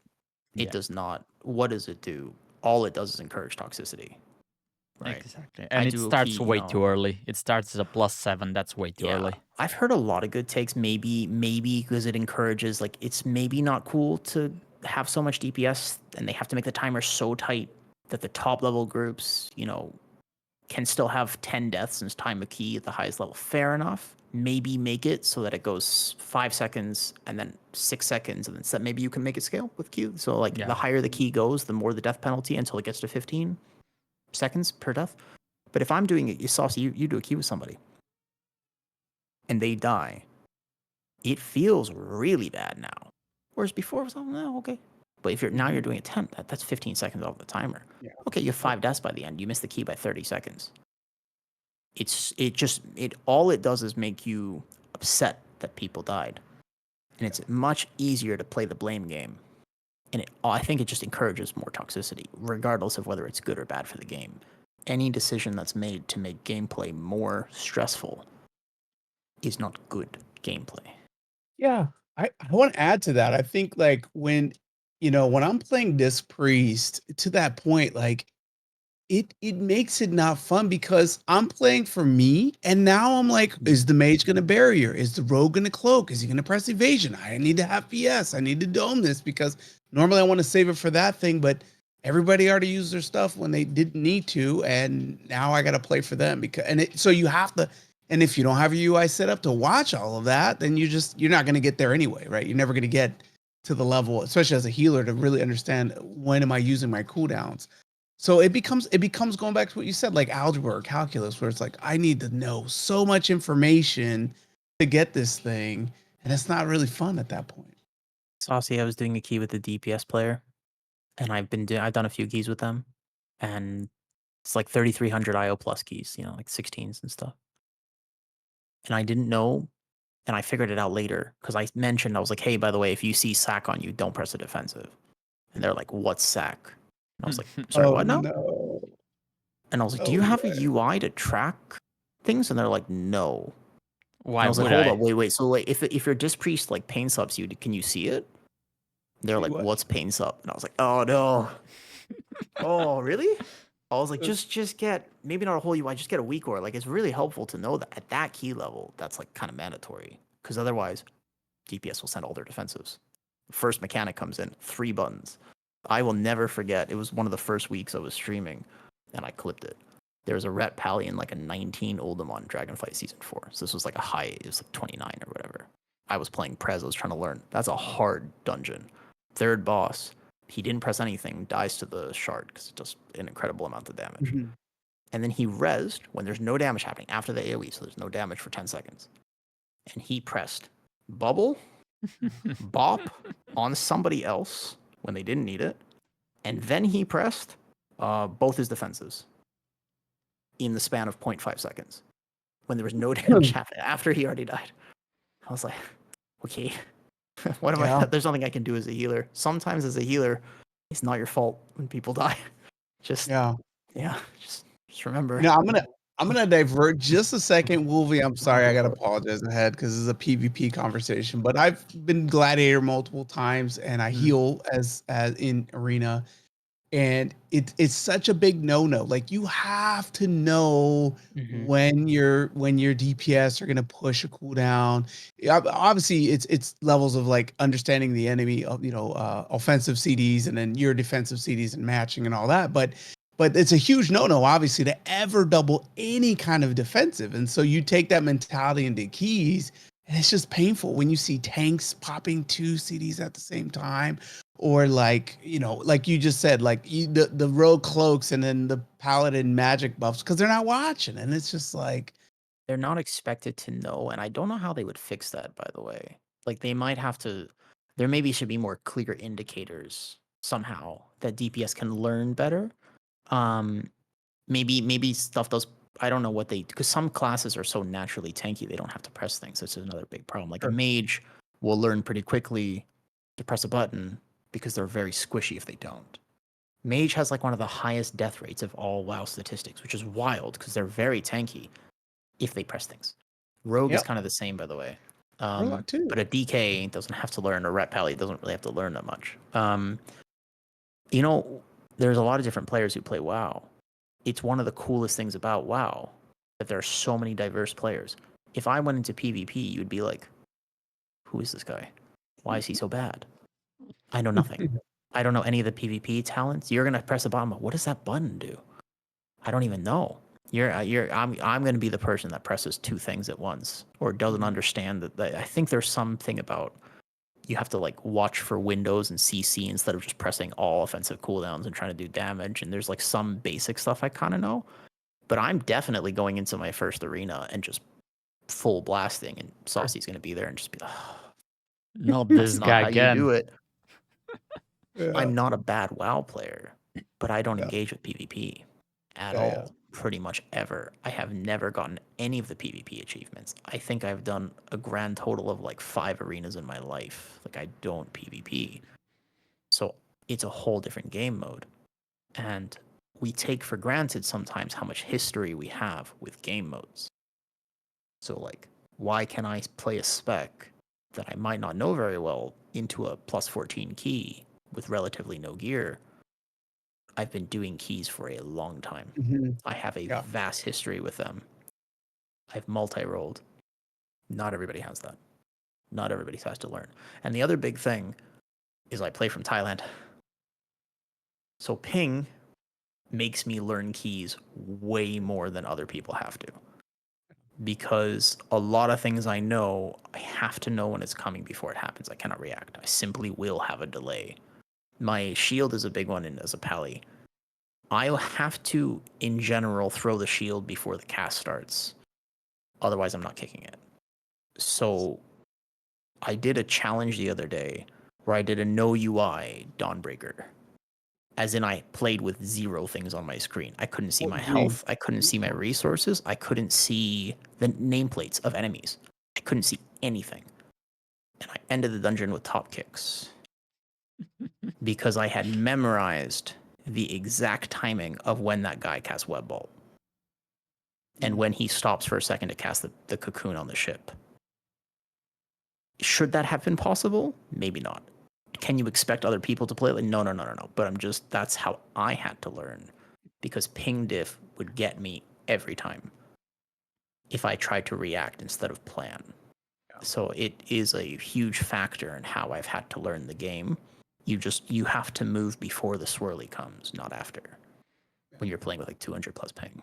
I know you Nice. had to deal with that too, right? Yeah. So I'm somebody who plays on NA servers from Europe, so I kind of have to Yeah. deal with all those same things. My guild that I raid with is Australians, so I actually have to VPN to not disconnect because the ping is the same. But for some reason, if I connect to the Australian servers and I just play like that, the game just disconnects me. Like I lag out. So I have to VPN in order to not disconnect, having the You same use ping. exit lag. I use NordVPN, I I used think. one of those. Yeah. So I it's obviously not a paid sponsorship here, but exit lag has dramatically transformed my ability to play WoW because occasionally my ping would spike and then I couldn't play the key. That happened a lot. My experience in Dragonflight was tough because I didn't have exit lag. Exit lag at least stabilizes the ping. So if it starts at 220, it stays at 220, which is nice. Okay. One I'll time have I to was check thinking a this. key. Yeah, it did actually. It stabilizes it. I did a key once. I took a screen. I was like, guys, I can't play. And they were like, okay, tank, fine. I took a screenshot. My ping was like 16,000. Like, all right, well, I'm not sorry. Like, I Oh, can't do that's anything. crazy. So yeah, it's a thing that you have to contend with if you are playing from afar. It's not unplayable, but it's definitely harder, and you will miss a few casts. Some specs are easier to play than others with that. Probably one reason I can't play melees because that fast-paced gameplay, I'm gonna miss globals. I tend to like the specs that are lower actions per minute instead And of higher. let me ask you this. If you were able to play on servers that are in Europe, in EU servers, Mhm. do you think your lag would be better since it's Um, technically closer? there aren't a lot of people who play WoW in Thailand. I've tried to look at forums because I was wondering about that too. The truth is, you still have high enough ping, but the main problem is that you can't transfer accounts. My account has too much history. There's no way I would ever, even if it was better, I just simply could not make the swap. It's imagine losing everything, every mount, every achievement, all the history, all my characters, all my progress just gone. Like if they let me swap accounts and as a paid service, like I would consider it, but I could not imagine. Also, you have to pay for 2 accounts if you play both. It's like Yeah. it's Oh, welcome to the club. and You don't yeah, Yeah, like maybe you can preach a transfer and movie's just language. yeah, maybe you can I just don't know what transfer to and use do. everything, but I'm in the same boat, man. Like I'm in Europe right now, so my ping would Yeah, be basically 0 if I switch. I have 35,000 achievement points and 900 mounts. there's Like no way you would. yeah, Yeah, you can't and lose that. start from 0, man. What the hell? WoW has so much history. You know, my guild lead has, by the way, his ping is 1 because Yeah. he lives next to the server in He's Yeah. in Sydney. he's in the data center. His Yeah. ping is he's literally linked it. He's 1. Yeah, one of my Is Australian what is friends is that? like the What servers are is in my that? city. I'm at like 7 Yeah. ping. Like What is what? that Is that even look like? possible? Like yeah. What So, Saucy, what ping do you play at? I think it's like 29 or 22 or oh something my like that, god. some in that Is range. that even Yeah. a number? How is that a Doesn't number? make me better though. I'll tell you guys, it doesn't make me any better. I think ping is not actually a make or break thing. There's occasionally you have to know if you play with me. If we do a key session, I'm probably dying at least once to something silly. Yeah. It has at least I'm gonna get hit by something I'm not supposed to get hit by. And sometimes I'll say on stream, ping diff. And sometimes I'm just bad. But Yeah. most of the time I'm just bad. But It's pro- sometimes it really is a ping diff. Like I swear, sometimes I'm like, look at my body. I hovered. I'm dead here on my screen. It shows me over there. Sometimes, but ultimately, it has helped me loosen up actually because I heard an interview once with Zorthar. Do you know him? Zorthus. He's Mm. like, okay, he's one of the top shamans. He's a very he like raid leads and stuff. But in this particular season, he pushed keys. I don't know if he's still currently. He was like ranked 1, like just like the highest keys, right? Or highly ranked at least. And he is an OCE player who plays on NA. And he was talking about how, yeah, my group knows like there are some mechanics that I'm gonna die to. The top player still has that happen. He's like, sometimes I get hit by swirlies. GG, go next. Yeah. It's like, it actually was very I was like, oh, I feel seen. Sometimes I swear it's like I do my best, but I actually get like pinged. The biggest example, you know, the mini boss after City of Threats, you kill the first boss and you go fight the mini boss there. Those swirlies, if you ever watch me play that key, I'm full running before they even spawn. Yeah. I am running in a circle before because I cannot. If you move late, you're done. So you actually watch me just or no matter what character I'm playing, I'm running in a circle. Yeah. That Been there, done that. happens. Yeah. All right. So, a couple of quick questions then on this Sure. regard. Go for it. Do you think that Blizzard should try to unite the EU and the US servers so there's basically no limitation? Because the other ping is one thing, but then I have a lot of friends now in Europe who are playing the Yeah. game and I cannot play with them because they're on a different server, which is in a different shard. If technically it was possible, absolutely would bring a ton of life into the game. I think it would help a lot. There are culture differences, but they're not unbridgeable. There's there are some cultural culture differences but right now, and we play with South Americans that don't speak English, so I don't think that's an issue. You know. I played with a Cambodian guild at one point. It was one of the most fun times I ever had raiding because I didn't understand a word they were saying, but they were laughing the whole time, and it was fun. Sometimes, it's all right. It would be amazing. I am new to this streaming thing, but since I started streaming, there's a ton of people who I would wish I could play with. Like, let's do a key. Oh, I'm EU. Are you EU or NA? And it does feel bad that you can't bridge that. I don't know if there's a gigantic technical. I'm not a tech-savvy person. Let me so I say don't this. know. Let me say But this. if they could, yes. There's no technical difficulties. If you go on the PTR right now, this is a server where NA people play with EU people and they speak different. So it's not technical. True. I think they were asked this question in some interview and they say, oh, it's more of like a legislation kind of thing because EU has different laws. And I know it is. I'm sure there are.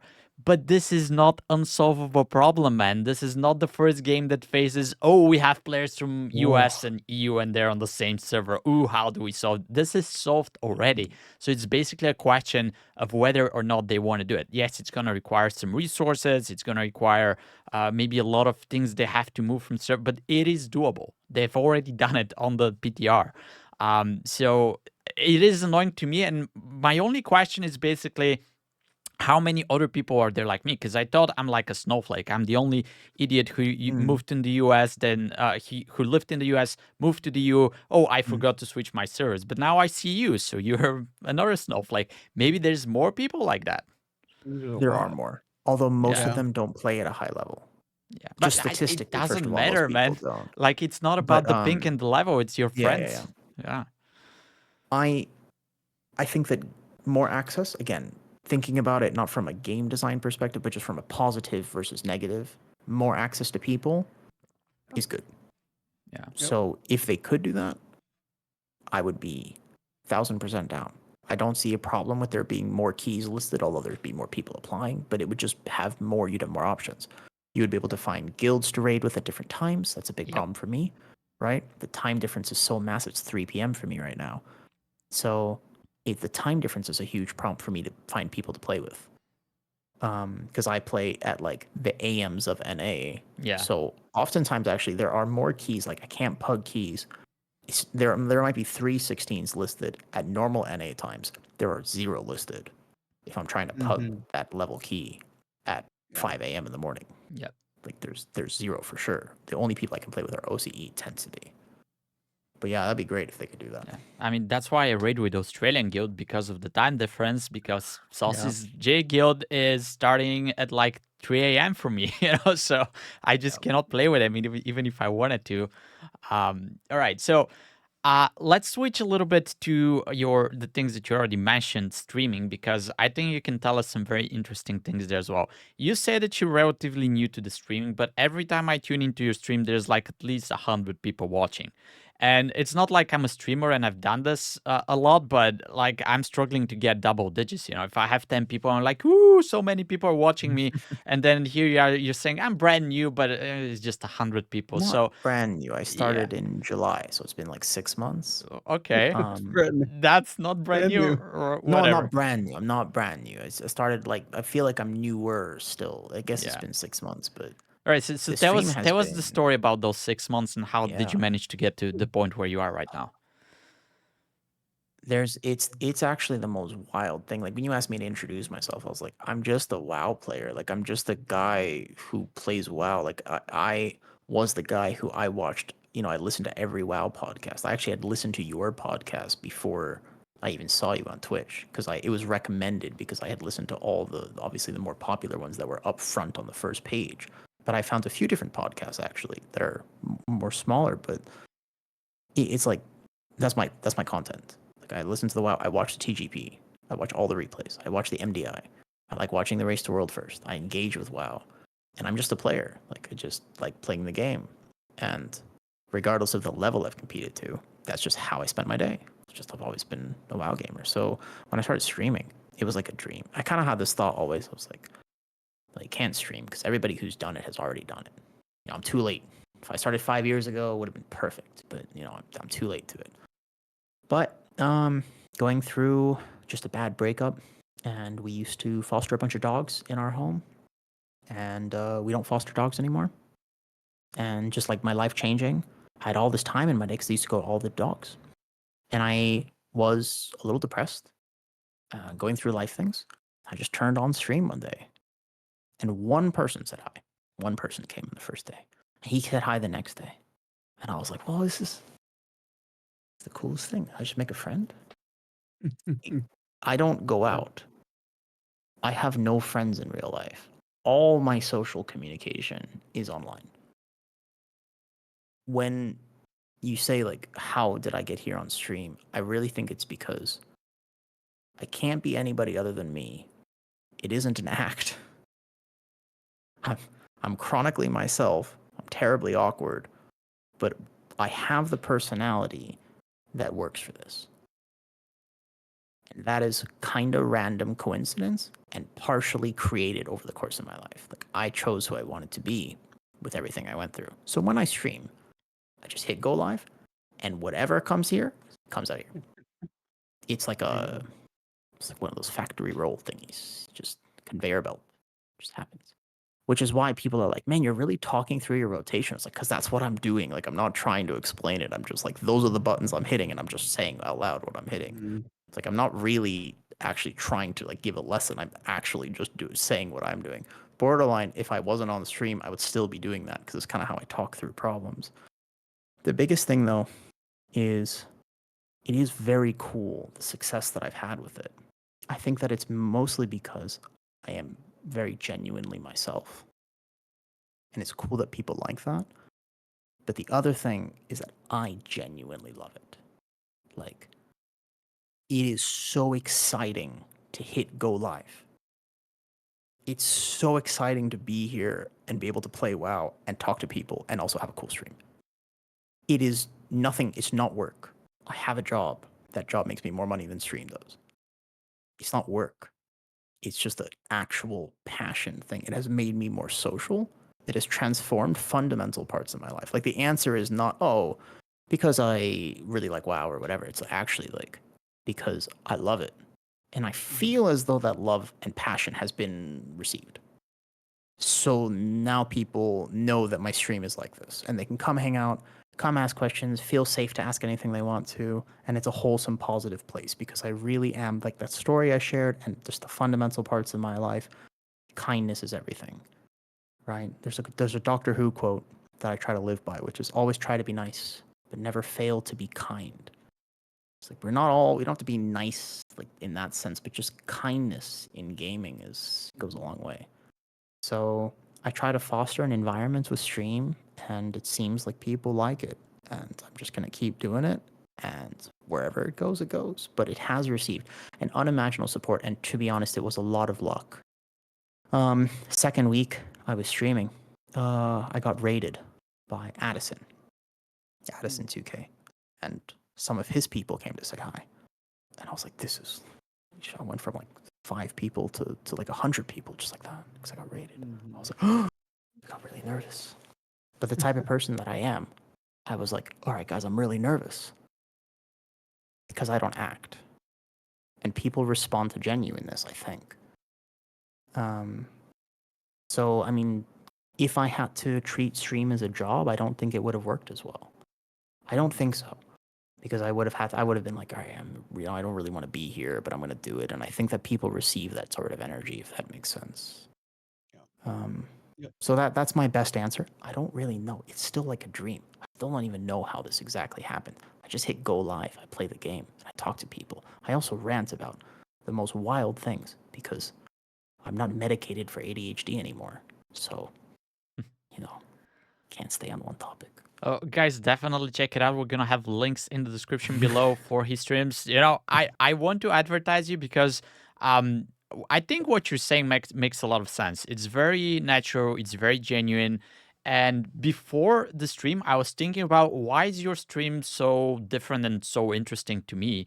And I thought that it's because there are two types of kind of extremities that draw people. One is like, let's say Tyler One, who's like sitting in his chair, he's jumping, he's yelling, he's cussing at people. That kind of attracts attention, but not necessarily in a positive way. Not to say anything bad about him. But then your stream is like so chill because it's not just the vibes, but like the way you play the game. You're not like, because if you watch me, I sometimes express my feelings towards people who are not kicking and things like that. Yours is just a chill vibe. It's so natural. It's so, and then you're teaching people and you're telling them, hey, here's what we're doing. Here's what you would have done better. You're taking people to play with you in your keys. So yeah, check it out. It's a genuinely very, very interesting, very nice content. And I think that explains why you're so successful because a lot of people who are streaming, you can see that just that draws so much attention in my mind. You can see that they're trying to do something and maybe they're not suited to do that. Maybe they're forcing themselves. They're trying to do something like that. And you can really tell if somebody is loving something and they're just doing it just from the pure enjoyment of what they're doing. And I think this is what Awu Tank is. So definitely check him out. More information, of course, in the links below. Not a paid advertisement, by the way. This is just how I feel. I hope I'm gonna keep streaming. Like I'm moving soon, and I'm thinking, okay, like what room am I gonna stream in? I'm gonna keep going with it, and I just hope that my stream will always foster a community of just positive gamers, just like any level, people who feel safe to ask any questions, and hang out and play the game. I would love nothing more than to create a space where people feel comfortable. Nobody's gonna get rage baited. Nobody's gonna get yelled at, and I think that would be, I just think that would be so cool. Yeah, if I could do that. I'm actually very excited to see how everything is going to develop with you. We have a whole ton of more questions, but we're, by the way, taking away from your stream time, so apologies for that. We can stay here and talk probably for 2 more hours. Let me just ask you one more question, at least on my side, because I'm very interested in that. You didn't start playing in vanilla, right? You started your WoW journey somewhere later in the chain. I did, but I was young. I just turned 28, and I had an older brother. So the older brother tax is that he played the games that were more suited to his age, and then I ended up playing them. And he would give me a quarter for every Alterac Valley I sat in for him to farm honor because he didn't want to do it. So and I made a lot of quarters. That's so because I was funny. too young to know how to play. I wasn't good at the game. I just I was a very repetitive type of gamer. I liked like RuneScape, for example. I would just click on the same button for an hour and be happy. So he would just stand here, click that thing, fireball that one thing, and then just click it for an 25 hour. cents. Made bank. It's funny. But when I moved to Thailand, I couldn't play. So most of Legion and BFA was when I moved to Thailand. I didn't have a PC. And I just managed to get one right at the start of Shadowlands. So I kind of came back during that. Cool. And then I've been playing ever since. It Right. might have been a bad decision. And I ask you because we've talked about this before. WoW is not exactly the most friendly game when it comes to attracting new players. Maybe because it's the difficulty, maybe because it's the player base. And I think that's a huge problem because we have a huge player base, a huge community, but one reason or another, people are slowly quitting the game. And I don't think there's an inflow of new people coming in. So we have like a stable numbers going on forever. So I was very interested why someone like you would then decide to get into the game at this later stage, because there's a lot of sentiment for us. Like we played in vanilla, so now we are thinking about those times. But you don't have that for you, right? Unless you count those I'm quarters. definitely not new to the game. I Yeah. played hard for a long time when I was younger. And also I played Warcraft 3 and Diablo 2 and Blizzard games in general. Right. So I'm when if it was time to play a game, it's World of Warcraft. So I definitely have history with it, although I do also get confused how new people find the game. The biggest thing is, in a weird way, it would make sense to me why people would start WoW Classic, but it would not make sense to me why people start WoW Retail. Because there's a magic of Classic and a Yeah. community. Where's that in retail? I really think that we got to move more toward that direction because that will help people get into the game. People don't get into the game for the sake of I've never heard anybody say, I watched the MDI, had never played WoW before, and was like, I want to do that. Never heard that. I've heard that for League of Legends. I've heard people are like, there's some professional League of Legends players like, I want to be a like, okay, but I've never heard that for WoW. People don't even know what that is unless you're already in the game. So I don't know how they cater to new players, but it's something like make the game fun and encourage people to do content that is going to give them a positive experience instead of a negative one. And maybe make the game a little bit more simplistic in that regard. That's gonna help for sure. Yeah. Yeah. Simplicity ain't bad. The people will still min-max who want to do it. Okay. Simplicity's good. Maybe we can just do another episode with all the other questions. Do you want to add something, Saucy J? Because I'll just I've stop just been asking riding questions here. along. It's been awesome for me, man. Yeah. I'll ask one question. I think I Sure. just want to know about your name. Where did you get your name? Where did that come It's a from? good name. My name actually used to be my LARPing name. When I was in high school, I was a little weird. Played like D&D, and I actually LARPed in LA. Okay. So my name was like Zarkon because I like names that started with a Z. But a few years ago, when I got back into WoW, my wife at the time, she was like, "I want you to have like a happy name, like Zarkon. Like, can I name your first character?" I was like, "Sure." She named it Awooiwa, and I was like, "Okay, all right." Not the name I would have picked, but okay.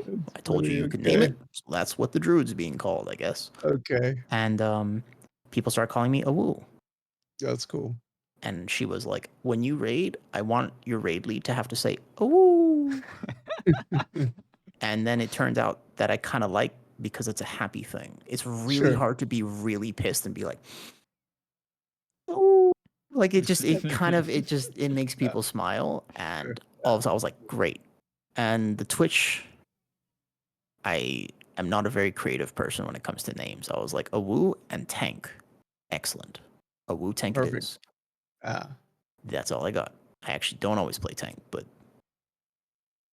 and then works. since it's here now, I don't change it. That's what it is, though. Cool. Happy Yeah, name. love it. That was my question. That's perfect. Thanks All right. for So sharing. I Really will glad yap to have- forever. So yeah, if you want to add something, if you think we've missed something, or you want to bring up a topic, the floor is open right now. no, I just wanted to say thank you guys for doing this. WoW has so much potential to be a really positive force in the gaming world. it's not structured like other very popular games, and it is still a popular game, that I feel like we need more things like this in the game, in the community, because moving forward, the world is going to become increasingly stressful and increasingly saturated with kind of like toxic gaming culture. Like it's going to be more, not less, as people get even more meta driven and even more guide driven and even less explorative and even less open. And, so WoW is kind of I feel like this is a turning point. And a year from now, it might be a different game. And I don't want it to become like that. So we need more voices that are not, that are not Max talking on the Putty Sea. He has amazing takes about the game, but it is from a clearly different perspective. Oh yeah. And we need people who are just, even me, I played, like, I don't understand some of the things. It's like, we need people who are willing to just talk about the game, dive into the problems of it, but also just have fresh perspectives and put themselves out there. So thank you guys for making this. I was really excited. Sorry if I yapped a bit too much, if I rambled a bit. We like going long. You're good. But thank you for having me. It's my first time doing anything like this, and just thank you guys for trying to put out content. It's not actually so easy to make content. It's kind of time consuming and takes a lot of effort. People realize. Man, Wolvie is the man. Thanks. I don't know how he does it. He does it all, man. Wolvie, props to you, buddy, because this wouldn't be a thing without you, brother. I'll tell you that right now. You're doing good. Oh, You're doing it, good. it Yeah, he's wouldn't be doing it good. wouldn't be without you guys as well. So I would like to thank you very much for coming as well, because as he usually streams around exactly this time, so we're kind of taking away from your day. So apologies for that, but I think you had some really good takes, some really nice points, and some really really nice advice for people, because I think people need to be focusing more on the fun factor of the game and not so much what's meta and not so much how you're gonna, let's say, look on stream. Just be yourself, play the game. And I think having streamers and content creators like you is definitely going to help in that direction. So thank you for being here, and hopefully we get to talk to you again in a different episode. Thank you. The last thing I'll say is, if you are a tank player and you're struggling right now, or if you're a healer or somebody and you just do need to ask questions, just stop by stream, just ask. Yeah, he always How do I answers. do that? Just ask. Down there. All right, thank you guys very much for watching. We'll see you in the next episode. I Now will. bye bye Yep. and take care. Bye bye. See ya.